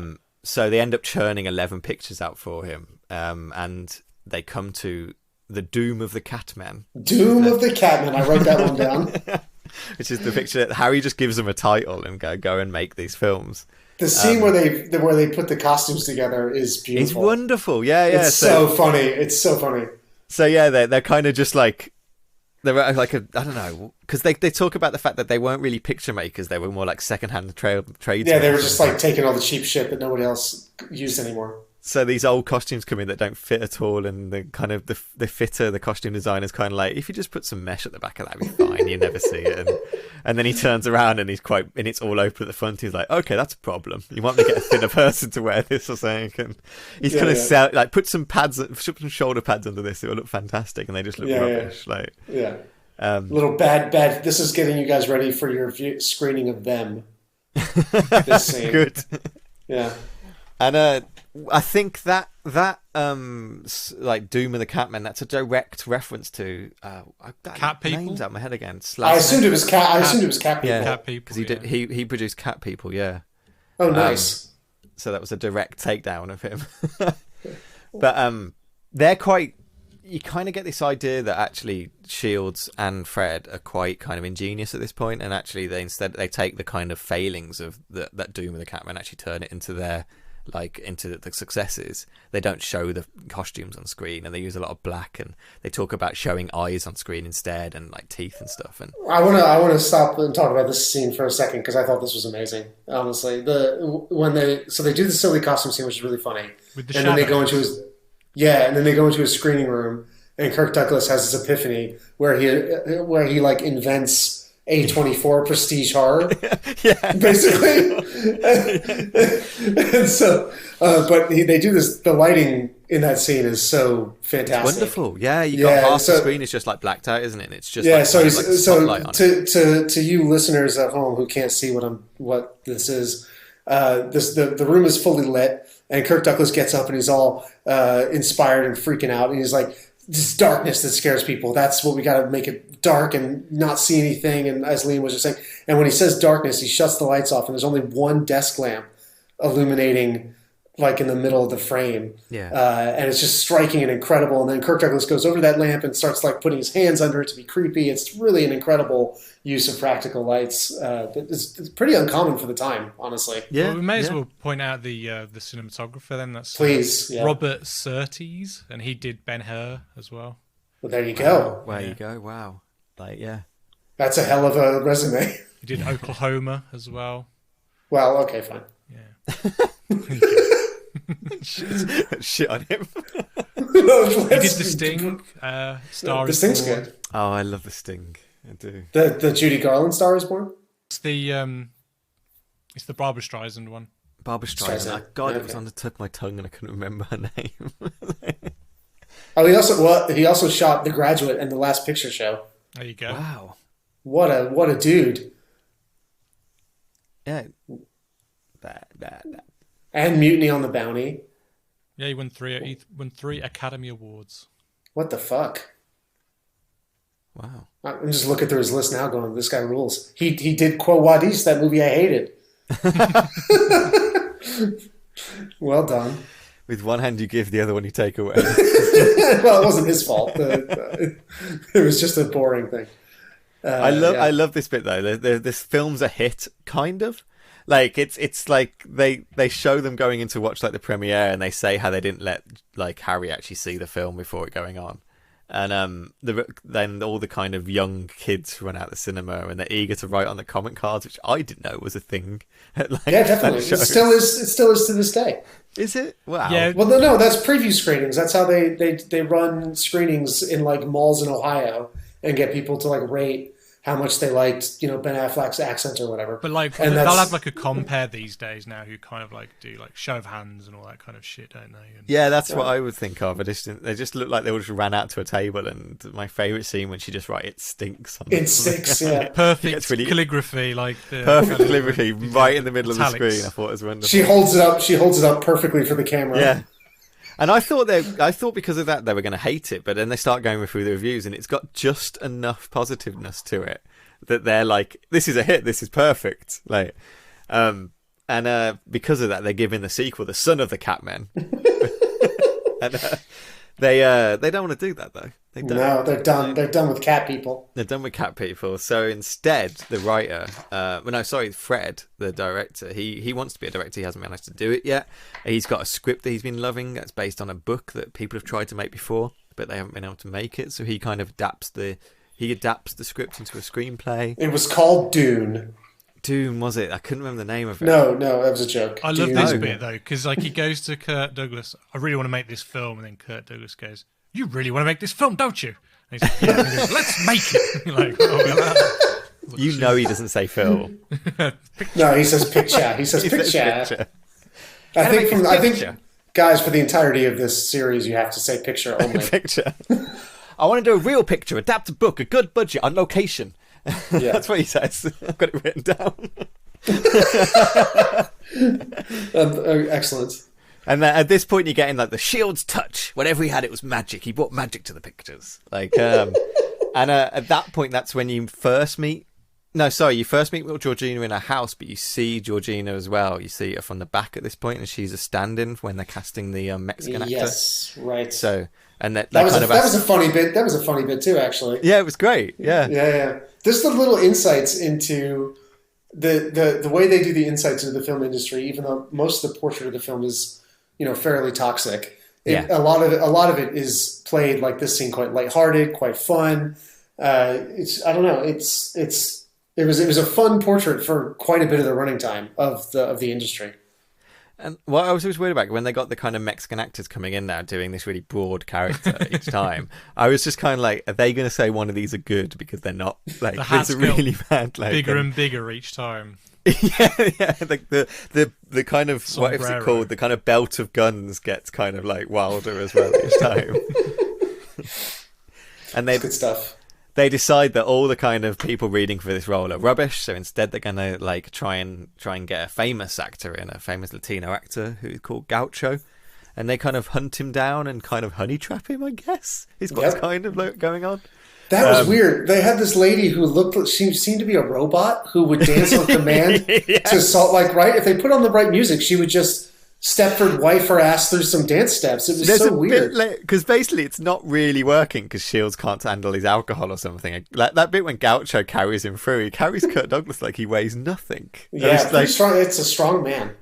And he just chucks him down the sofa and he starts mumbling. He kind of says something like, you guys, if you want me to just do a film, show me the script and I like it, I'll do it. Like, you don't need to do all this. See, I thought something the girl along that, like... I thought the girl that was with them was there. It was the girl that was in the film. No, it's not. It's just another girl. Yeah. I thought so at first as well, which was a little confusing, and it took me a while to realize she wasn't. Yeah, because they definitely have her as a stand-in, and because they ask specifically who she is, and they're like, "Oh, that's Georgina, whatever her surname is. She's just a drunk." It's how they word it, and that they move on from that. Like. But as you're saying, in this scene in the hotel room, they literally put on some music and that girl just starts dancing for no reason. So it was very weird. I was a little creeped out by her. Gaucho joins it. He's up for films. But then we get like the first kind of definite Shields is an asshole moment, even though there's been inklings of it, where they're in Harry's office with the director, with the actor, and but the Fred, who wants to direct the film, he's outside. And Shields comes marching out and they're all laughing and slapping each other on the back and saying how great it is, and Shields delivers the information to Fred that he sold this picture and they're going to direct it. He's got a budget, he's got a big budget, but he's not going to direct it. Fred's not going to direct it. They're going to get this guy to direct it, who I think, I can't remember which director it is, but he's a very famous director and he'll do a great job of it and stuff. And Fred's like, but I'm going to direct it. The whole point was I'm meant to direct it. And Shields like, no, you'll be fine. You're not ready to direct it. And he's like, but I fucking rewrote it. And like the other director is kind of ignores Fred and just and goes on about how great Shields is. And I've never worked with a producer who can write a script that's so amazing. It's like you in the director's head when you're writing this script. And Fred's there just like, he just despair, steals the film right out from under his friend. This is like the bit. Brutal. Isn't this like in The Social Network when they take what's his face's name off the masthead? It is. It's just brutal. So there's a couple of these later in the film as well, but each one of these plot points and backstabbings, they hit like a ton of bricks every time. Like the timing is so good. The timing is brilliant, and it's so specifically stabbing him in the back. It's so like targeted to what Fred's kind of weakness or something. But it's so, each time this happens in the film, the whole audience in my house was like, "Oh shit! What? No!" yeah. So good filmmaking that is. And then so that's kind of the end of his flashback. It cuts back to the kind of framing device. It cuts back to Harry's office, and as Ollie was saying, it kind of cuts to Harry going, "Yeah, but you became like a great director and you've won Oscars now, or Academy Awards." They didn't call them Oscars then. And Fred's like, "Yeah, no, I did. I guess I did kind of get success afterwards. Like if Shields hadn't abandoned me, then maybe I wouldn't have ever found that success or something." It's like he lets you go be your own man. Yeah. Because he cut you off, you found your own voice and went to another studio and made good pictures, etc. And you win an actual Academy Award because we actually have the Academy Awards here to show you. Yes, we got to put them proudly on display in every other shot. Again, they got to keep them as well because they won 5 of them for this film. Yeah, they got nominated for 6, won 5. It's actually quite famous in Oscars because it's the most amount of Oscars a film's ever won that didn't get nominated for Best Picture. Mm-hmm. Oh, which okay. is pretty weird they didn't get nominated, to be honest. That is weird. It didn't even get Best Director either. I think, it didn't get the 2 big awards, but it just won everything else, which is... I think this was quite well directed. Yeah, I really do as well. Yeah. Then what's the next bit? We'll go to the second flashback, don't we? Yeah, so it's Georgina's story now. And kind of, I think there's a really sweet thing in Georgina's story that I really like, and it's her agent, who he's great. I love this character so much. I love him so much. He's just like a nice guy who has he's these players. He's the nicest man, and he cries all the time. Yeah. And like when she gets rejected, he offers her a little shot of gin or something, whatever it is. He's always there. He's just the best. I aspire to be that kind of friend. Absolutely, and he's personally driving her to kind of auditions and stuff, and letting her change and things like that. What was his name? Was it Gus? Was his name? I think it's Gus. I think it is Gus. I was going to say say Sid, but it might be Gus. No. Sid's the PR guy, played by an actor in Citizen Kane. Yeah. Gus. Sammy White is the actor. Yeah, it's Gus. Yeah. And you kind of see her bouncing around these bit parts until she ends up in Shield's office, and she's literally just getting casted for a lady that's talking in a pharmacy or something. But they cast her just based on looks alone. They're not interested in hearing them. They just line up these ladies and they choose which one they want to like the look at. Shield's, I think you get the impression Shields selects her because he remembers her from the house that he sees her in before, and that was my impression as well. Yeah. And he kind of praises her on set when she's doing this little bit role with Gaucho. He gives her some instructions. He takes it really well, and he likes the kind of look of her on screen. So he kind of gets invested in her and decides that she's going to be his starlet for Shield's pictures. I think there was a really weird bit with Gaucho now where he turns up. Is it now? But anyway, whatever. He turns up at Shields' office and tells him about the nice new thing he bought, and he points outside. It's a car. Oh, the car. I think that's a little bit later, but that's the sexual innuendo there is off the charts. Off the charts, I know. But and it's not nice. No. He's basically just offering to sleep with his new girlfriend. Yes, he was 100% just saying, "Go have sex with this woman."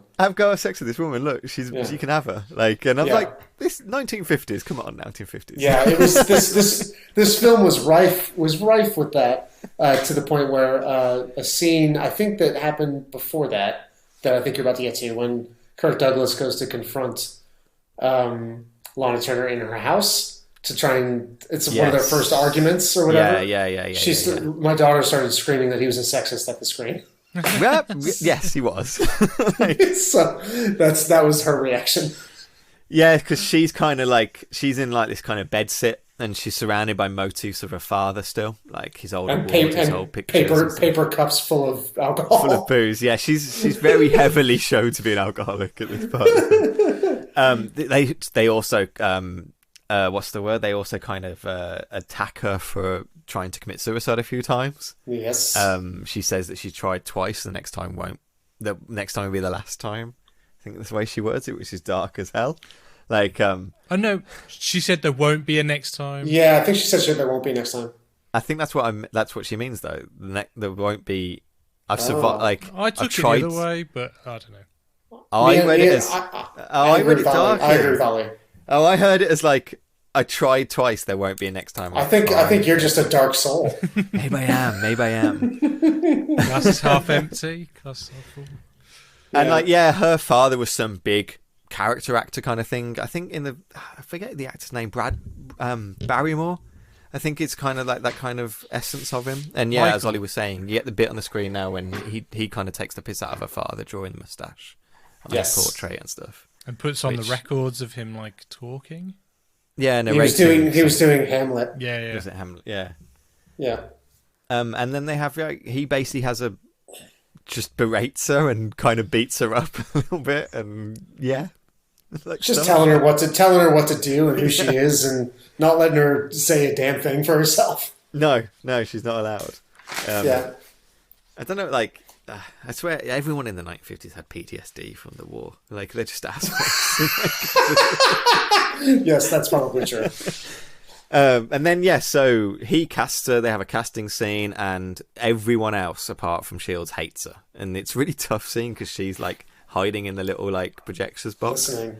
Yeah, there's a great bit there where she's in the projectors booth, and the camera kind of dollies in behind her a little bit, and there's the window and the shot of her on the screen, like in the back.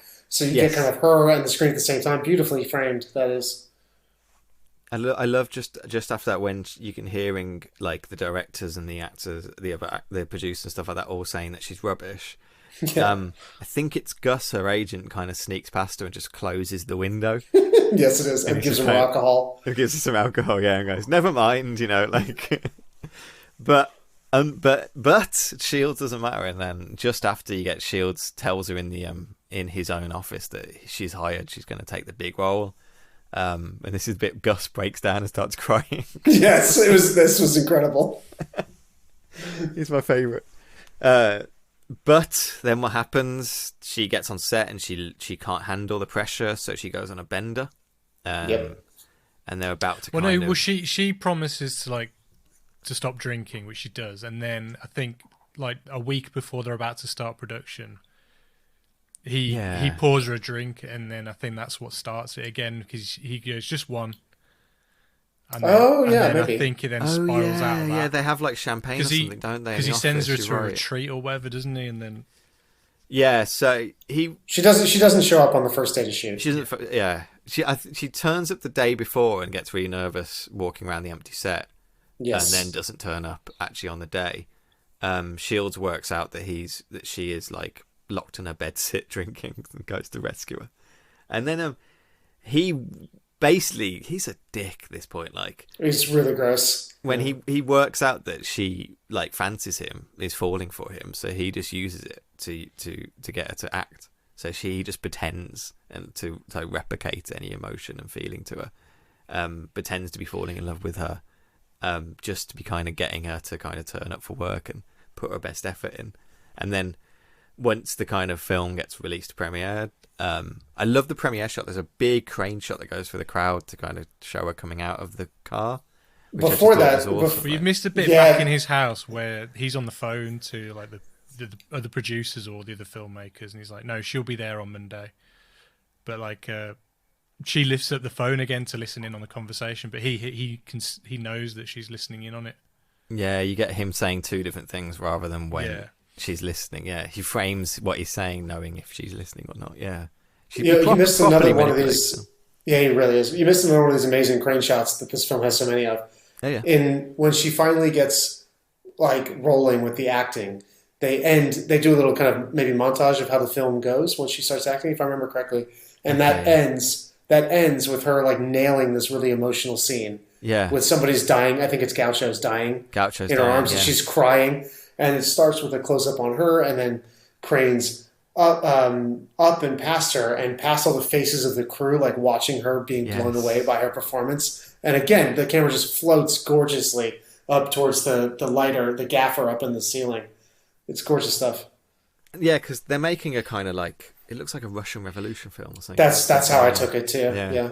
Lots of like, it looks really busy and really hard to make. There's loads of extras and fire and stuff like that. Is this the same film that his friend wanted to direct or not? No, this is something else. It's years later. Yeah. Then premiere goes really well. He's not there, so she goes to his house to celebrate with him. And then when she's there, like another starlet kind of comes down the stairs to kind of yell at her and yet another brutal backstab. A brutal backstab, yeah. Basically, what was she said? I haven't got it written down, but she says something like, I can't remember. It's so brutal what she says to her, basically implying that like you're just to get the picture done, and I'm full time or something. I can't remember what it is. And this is that scene where he just snaps. Yeah, Douglas becomes I wrote down Douglas as an animal. Yeah. His physicality is incredible. Yeah, and he just has this like, it's like he will never let someone love him, or like never let himself love anyone else because that makes him vulnerable, and he's never going to let anyone control him or have any control over him by being able to manipulate his emotions. Yeah, it's kind of mental, and he just looks so troubled and animalistic. Yeah, like I mean, the fact that he just seems to hate her completely. Yeah, in that moment, like out of nowhere, sort of. No, yeah, the snap of it, like. Then there's, however, I did find the next bit kind of funny, if I'm honest. It's she has a blowout when driving home in the kind of driving home in the storm, and it's just like that. Yeah, it's just not I didn't find it as dramatic as I think I meant to found it. Can I provide a dissenting opinion? Of course you can. I really like that. I see where you're coming from. But I think there's again just the lighting and the shot cool.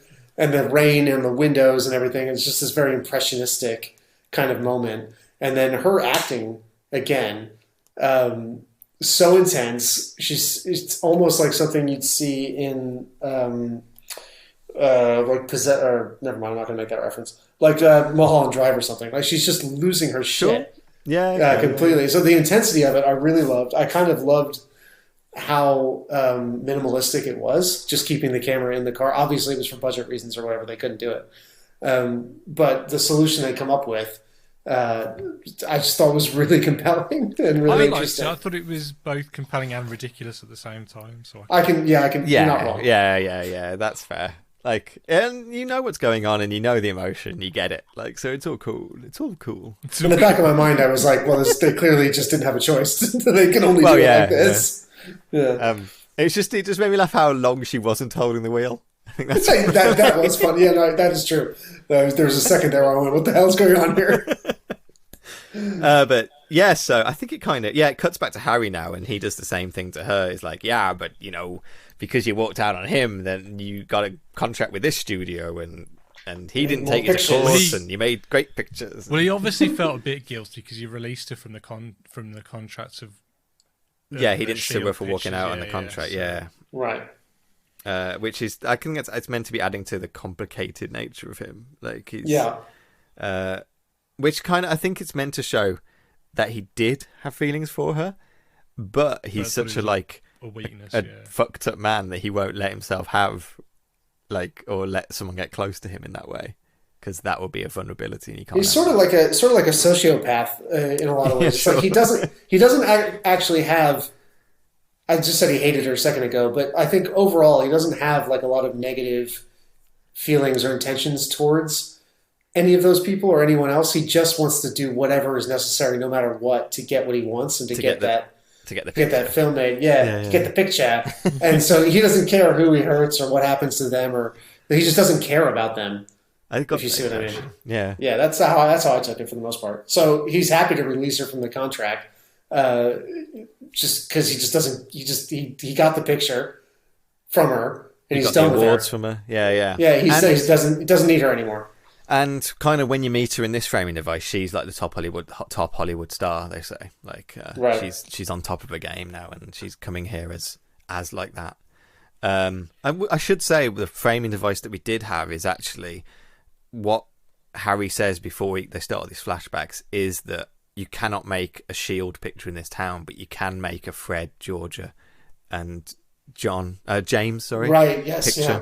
We kind of forgot to mention that it's set up that young Shields has gone the path of his father and been destroyed. Yeah, you couldn't make a dime in the town at all. Like, I guess never really say why, other than what the events that we see. Yeah, I guess it's meant to be that, and I guess that's why he's meant to be in Paris, because he's kind of, they're saying that like he's escaped Hollywood to try and make French films or something. Oh, is this another Orson Welles job? That's what I was wondering. No, I think it's too early for that. Actually, it must be about somebody else. Yeah, I don't think that happens for another 10 years. They were ahead of the time. It's too early for stuff like Rafifi, which is all about like people not being able to make stuff in Hollywood. So I don't know. Maybe I think I think it's a coincidence, and he went to Paris because it's a nice place to go. Yeah, maybe. Yeah. But yeah, we get onto the next story now, which is the screenwriter, and he that's James Lee, I think his name is, and he's like a professor in a small university town. He's very happy. He's written a moderately successful book, which makes him quite famous in his town. All the like ladies at the book reading love him and all kind of fall Oh in yeah, him and stuff like that. Like, he's written a successful book that is, quote, and I quote, liberally peppered with sex. and he writes that you get the impression that he writes something naughty in their books when he's signing it, and they're all like, "Woo!" Yes. What is it his wife says to him though? Like, she says something like that you're naughty, or yeah, something like that. You are she naughty, that, and I love it, or something. Yeah, she implies that like, oh, it's this is untoward, and I don't like it, but maybe I really do. But actually, I do. Yeah, yeah, it was a little bit like that. But Shields has bought the rights to his book, but James, he doesn't want to adapt it. He's not interested at all. He turns down the chance to come to Hollywood until his wife finds out that he's turning down that chance, and his wife is obsessed with Hollywood. So, because he loves his wife, he and wants to kind of satisfy her, he goes, "Okay, let's go to Hollywood, and you can see all the stuff you love," kind of thing. He has no real intention to be a screenwriter or anything like that. Once meeting Shields kind of convinces him to stay a little longer again. You know, just give it 2 more weeks, and why not give this a try? And then he kind of convinces him, and because again his wife's loving it so much, he then convinces him, "Come on, write this picture, and you can write this picture, and we'll get this done. We'll get this adaptation done." And he goes to the extent of bringing over like his writer's desk and typewriter and his rocking chair to write with. Which looked really uncomfortable, actually. Yeah, I was like, how does this guy have a leaning, back? He's right, his back. Yeah, he was leaning over so far. I was like, God, man, your back's going to fall apart. His writing desk was like up to his knee. And, like, it was so weird. Ollie, can you imagine trying to use After Effects with your old rocker and your computer down low by your knee? I've probably used worse, to be honest. That's probably true. Your old rocker. How can you write in a rocking chair? But how did he obtain the table and chairs and that? Like, how did he get into his... Because at this point, Shields can do anything. He's like Batman. He can get from the hole and whatever to Gotham, no problem. There is a Batman reference in this, actually, if you heard. Oh, God damn it. Is there? Yeah, they I don't know if it's actually Batman, but it's like the Batmen or the Batman or something. Like talking about one of his horror films that he made or something like that. Okay, I didn't catch that. Well, I heard it. I bet you did. I'm glad we got Batman in. That's Yep. good. This one, it was my fault, actually. I'm sorry. Yeah. God damn it. I'm going to have to go punish myself. Like, whip myself like one of those Catholic self-flagellating Catholics. Or whatever it is. have a bracelet of barbed wire. That's one of those things. Man, I feel really bad now. However, he can't write because his wife is so distracting. And, I hate that. I hate it. You don't see her do anything. It's so... Not really. Basically, I don't know if it's so much that she's so distracting. I think what they're playing at the moment, which makes it kind of really bad when it all changes, that how much they love each other, basically. Like, he absolutely dolts over her, adores her. She's the same. And I think when they're saying she keeps distracting him, is they're just having sex all the time, is what they're actually trying to kind of imply. When he was back home in North Carolina, they would have been living in the same house when he was writing he said, as well. There's no reason that this should be more distracting. Oh, but he says that it took him like 7 years to get this one book out because his wife is always distracting him or something like that. They do say something like that, yeah. Does George R.R. Martin have a distracting wife then? No, he has a wife who helps edit his books, actually, I think. So Shields, being the heel of this film, he comes up with a plan to kind of get her out the way. So he hires his good friend Gaucho to basically this is so bad. Sleep with her. And whilst he's seducing her, he then takes James up to like a retreat in a cabin somewhere in North California or something. In Lake Tahoe. Was it Lake Tahoe? I've been to Lake Tahoe. And they're working together and they're loving it. During this like little cabin stay, they become best of buddies and they're playing off each other and they finish this script and they're finishing each other's sentences and stuff like that. They become best of buddies. Yeah. And on the drive home, they're all laughing and having fun and they stop for gas. And in the newsstand, he buys a Pepsi. I like that. He buys a Pepsi and then takes a couple of attempts to knock the cap off, which I always like in these old films because they never get it in one. Need to get George McFly to open that. George McFly, that's exactly what I thought. I exactly thought Back to the Future when he's doing it. Right. But yeah, he sees the head paper and it says something like, what does it say? it's really funny, like leading actor and writer's wife dies. Okay, this made me piss myself because, okay, that paper would have had to been written earlier that day. Yeah. By the time they get the helicopter to the crash site, the bodies are still there. The crash site is still on fire. It's like, hang on a minute, no. Things work quickly in the 50s. Yeah, man. When I saw that headline, it was another like, no, what? Huge twists. Loving it. That's the melodrama, baby. You go big. You have to go big. Like, if you're going to go anywhere, go big. Yeah. Yes, as you say, Ollie, like, they drive to the crash site, which is wonderful. It's a wonderful set with all the sand and stuff like that. So he can identify the bodies on site. And I'm like, I don't think that's the way this works. Just to put that knife in a little bit further and just turn it a little bit more in his back. Like, brutal. Absolutely brutal. But it's okay because they've got a picture to write. Now they've got the picture. No distractions, onto the picture. This isn't even the climax. I just realized you'd think that would be the climax of this flashback, but there's actually a bit more. No, it isn't. Yeah, they can become. They're still like James actually says right now that he would never have survived the death of his wife if it wasn't for Shields. They become best buddies. They love each other. Like, and he has no idea the role that Shields played. And it doesn't bother Shields at all. It doesn't even like he's so bad. There's no suggestion at any point in this film that he feels any amount of guilt for anything. This is what I mean. Like, he's a sociopath. Yeah. And they're kind of. This is the point when they're looking for casting for this new film, and the writer says, James pipes up and goes, "Look, I know this is not my business, but you know who'd be perfect for this? It'd be that Georgina. She's the best actress in town." And Shields is like, no, like she hates me. She'll never do this picture, but kind of suggests like, you know, if you're her neighbour, why don't you just pop over there and drop her the script, see what she says? You know, like if she wants to do it, then fine. We can do that kind of thing. So this is obviously the point where you get the three meet each other.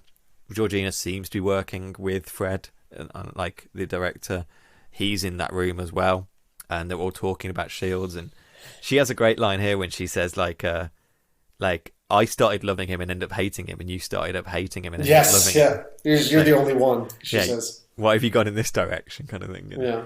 Yeah. So she's kind of like warning about him, like, you know, like he's bad news. Trust me, he's bad news. And he's like, no, we've got this great script. It's going to be a great film. It's a great picture, I should say. And that's then like, yeah, okay. So then what happens is, they're shooting the picture, they're loving it, but Shields wants more out of it. He gets into an argument with the German director, and the German director is refusing to kind of shoot what Shields is telling him to shoot. He's like, look, he has a great line that I wish I'd written down, actually. He says something I did. To direct, one must have humility. Yes. You're damn right, I wrote that down. And he says how, like, you can't have a cataclysm in every scene or something. Like climax. I absolutely love this scene so much because it was like Minnelli's notes on directing film. Yes, a little bit. He was like every scene can't be a climax. You've got to build. You've got to make rhythm. You've got to make pace. You can't just have every moment be the biggest moment ever. Sort of. You get the impression that what Kirk Douglas wants is a Michael Bay movie where every single thing is the biggest. You know what I mean? There's no quiet moments at all.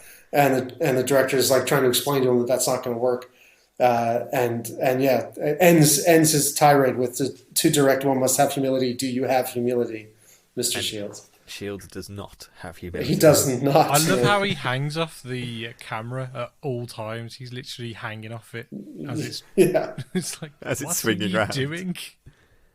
So yeah, Shields decides that he can. This directing business is nothing. Like, I haven't heard of Auteur theory yet, so I can do this. Like, and it looks awesome what he's shooting. I thought this was a comment on Wells. This has got a bit like it got too big for his breeches or something. It didn't kind of follow the producer notes. He didn't listen to the producers. He just tried to make films that are too big. I thought there was something there with that, some kind of critique of maybe that kind of how he got like just decided that he was the most important voice in a film. It was weirdly, because for me personally, watching it, I took it as a critique of producers who give too many notes. Okay, yeah. That's how I took it. Is just kind of like, not that you should always just shut up and let the director do whatever they want, but at a certain point, let the director direct and back off a bit. It's at least saying that like the director is a valuable role, and it can't just be done by anyone in this process, kind of thing. But yeah, that's how I took this whole sequence. Yeah, so yeah, Shields doesn't have a fucking clue what he's doing. He's far too indulgent. He's far too patient, is one of the things they point out. He goes too over budget, and he just makes everything go far too long. When they sit down and watch it, he kind of points out that everything else in the film is perfect apart from the direction. And he says he chooses to shelve the picture rather than actually release it. You know. Yeah, and there's another one where they point out specifically the thing that he got wrong was the pacing of the film. Yeah. And that's the one thing, and I thought that was a really interesting thing to point out, that's what, in their minds, is what the director is primarily responsible for. How he's saying stuff like, we can recut stuff, and he's like, no, I've intrinsically lost the kind of pace of this film. I've intrinsically lost what it should feel like and stuff. Yeah, like the blocking within the scene was just off. I thought that was really interesting. So instead of releasing it just to make his money back, even that Harry's like, we have to release it, we have to make money, we can't just not release something. Shields refuses to release it because his name is on it. He's not going to release something that's bad with his name on, and that leads to kind of a catastrophe and just the bankruptcy of Shields Pictures. Whilst like they're kind of, after this happens, James and Shields are sitting in his office, and James is telling him, look, we can pick ourselves back up again, we can do stuff, why don't you come with me? I can't remember where they're going, but they're going somewhere, and he's like, why don't you pack your bags and come with me and we'll start again, kind of stuff.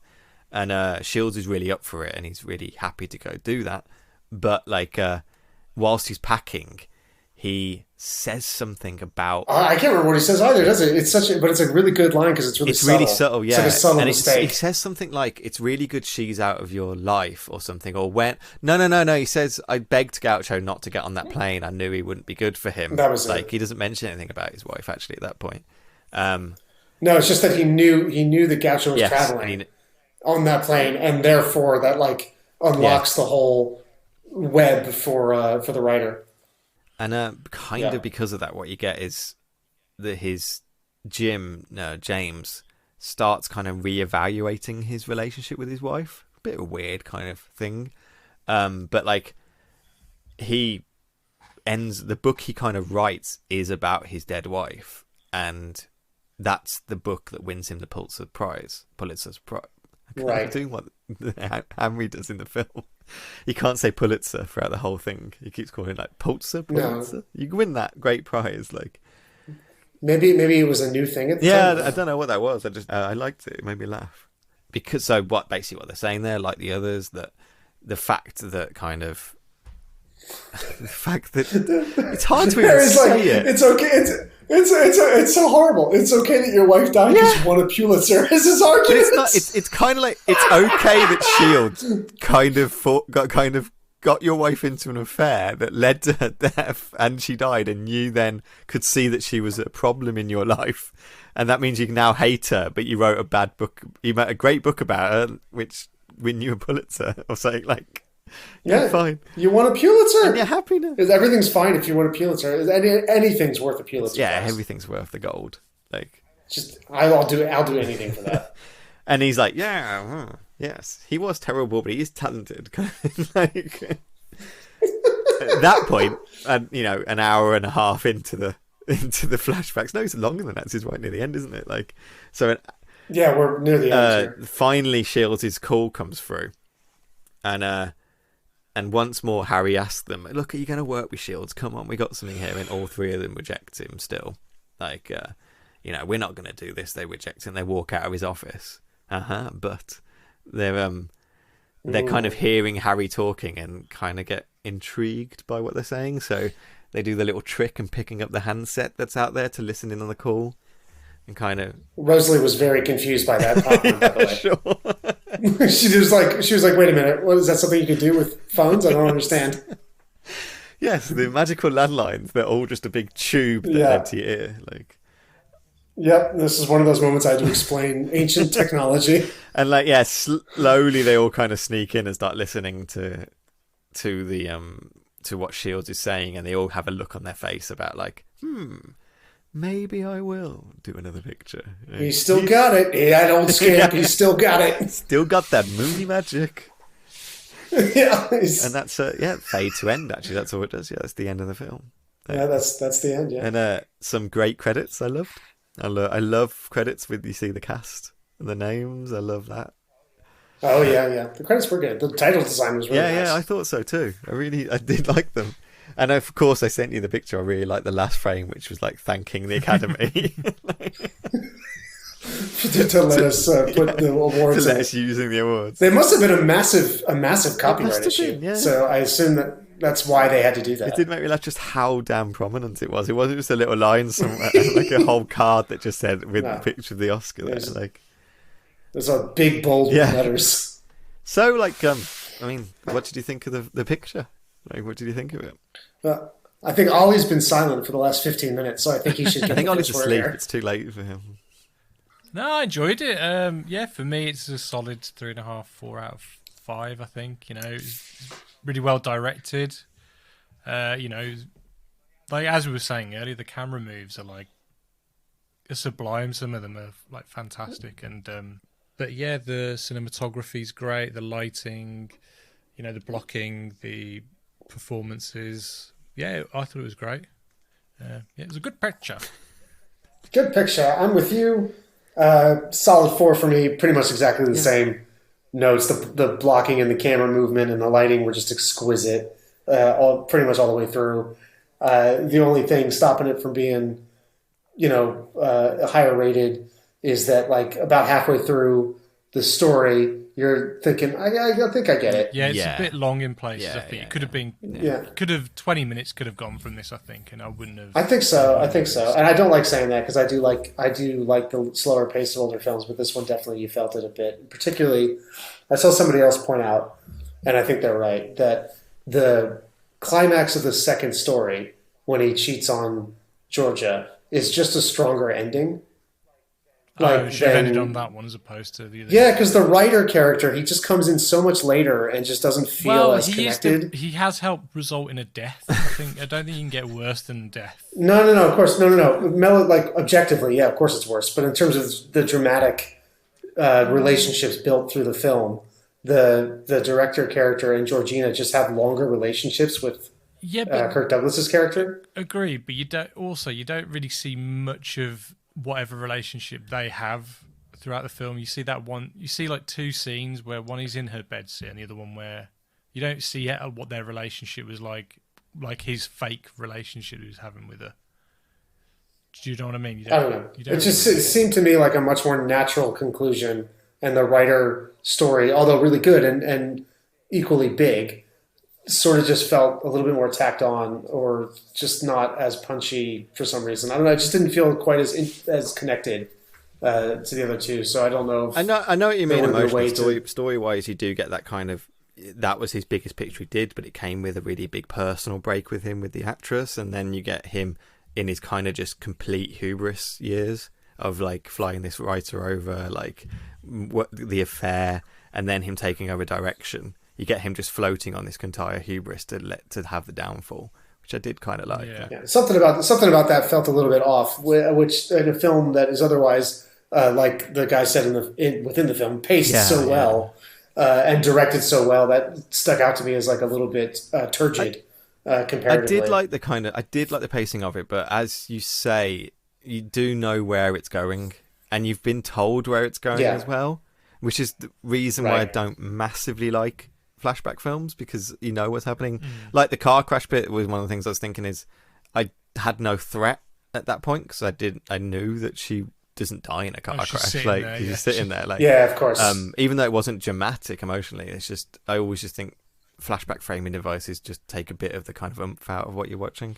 Well, yeah, you see the director on a gigantic sound stage with a gigantic crane and camera, and then you're meant to feel sorry for him because it takes the little stabs out back a little bit, makes them a little bit softer. A little bit, yeah. But either way, I did love it. I love watching it. I really did enjoy watching it. I love the performances. We've all said it. You know, the blocking, the camera work, the look of it, the music as well is wonderful. I think the music's actually something that gets I think it gets reused continuously after this.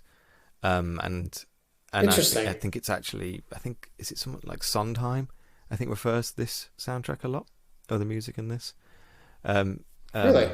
I believe I read that and I haven't got it noted down, but if that's wrong, I'll drop in a correction. But I believe Sondheim likes this soundtrack, and I just thought it really worked. And it's surprisingly big, but like myopic view at the same point, which I just thought was kind of cool.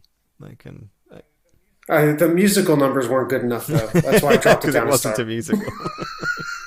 Yeah, it was really the song and dance was just subpar. Did we mention the little devil picture that was in his office that he took from the? I think it came up briefly, but I don't think that we mentioned that it kept being prominently displayed. I was going to actually ask about it because is it meant to be a cartoon of his dad, right? Isn't that's what I understood. Yeah. Okay. So because every actor in it just kept on staring at it now and again, especially Georgina kept on just staring at it now and again.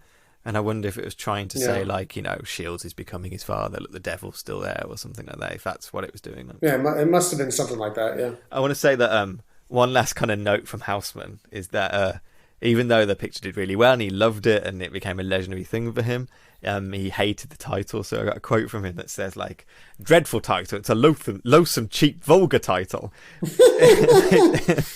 It seemed like one of the greatest titles anyone thought of. It's certainly been imitated enough. Anytime anyone's really hard up for a title, they just take two objectives and string them together with an "and" in between. That's his comment on the title of it. Like, Brave and the Bold. I just thought he's great. I just want to, like, these old producers, they just don't. I don't know what cloth they cut out of that this doesn't exist anymore. This what? David Raskin did the music. Mm-hmm. He died in 2004. But IMDb has it credited as doing something for Captain America: The First Adventure. Well, I'm guessing because it's set in the 40s, they may have used some of his music. Yeah, so yes. That's interesting. What the hell? They used the Newsreel March. Oh, okay. He wrote the music for the Newsreel March. Yeah, okay. Wow. That's amazing. So that's why he has 80 billion credits. There you go. Okay, so yeah, David Raskin, he wrote the song that was called Love is for the Very Young. Actually, Minnelli and Houseman rejected it, but they were talked into it at the last point. And actually, after the film's release, it became a hit and actually then became a jazz standard and was widely covered afterwards. Huh. A number of film music experts and composers, including Sondheim, have highly praised that theme.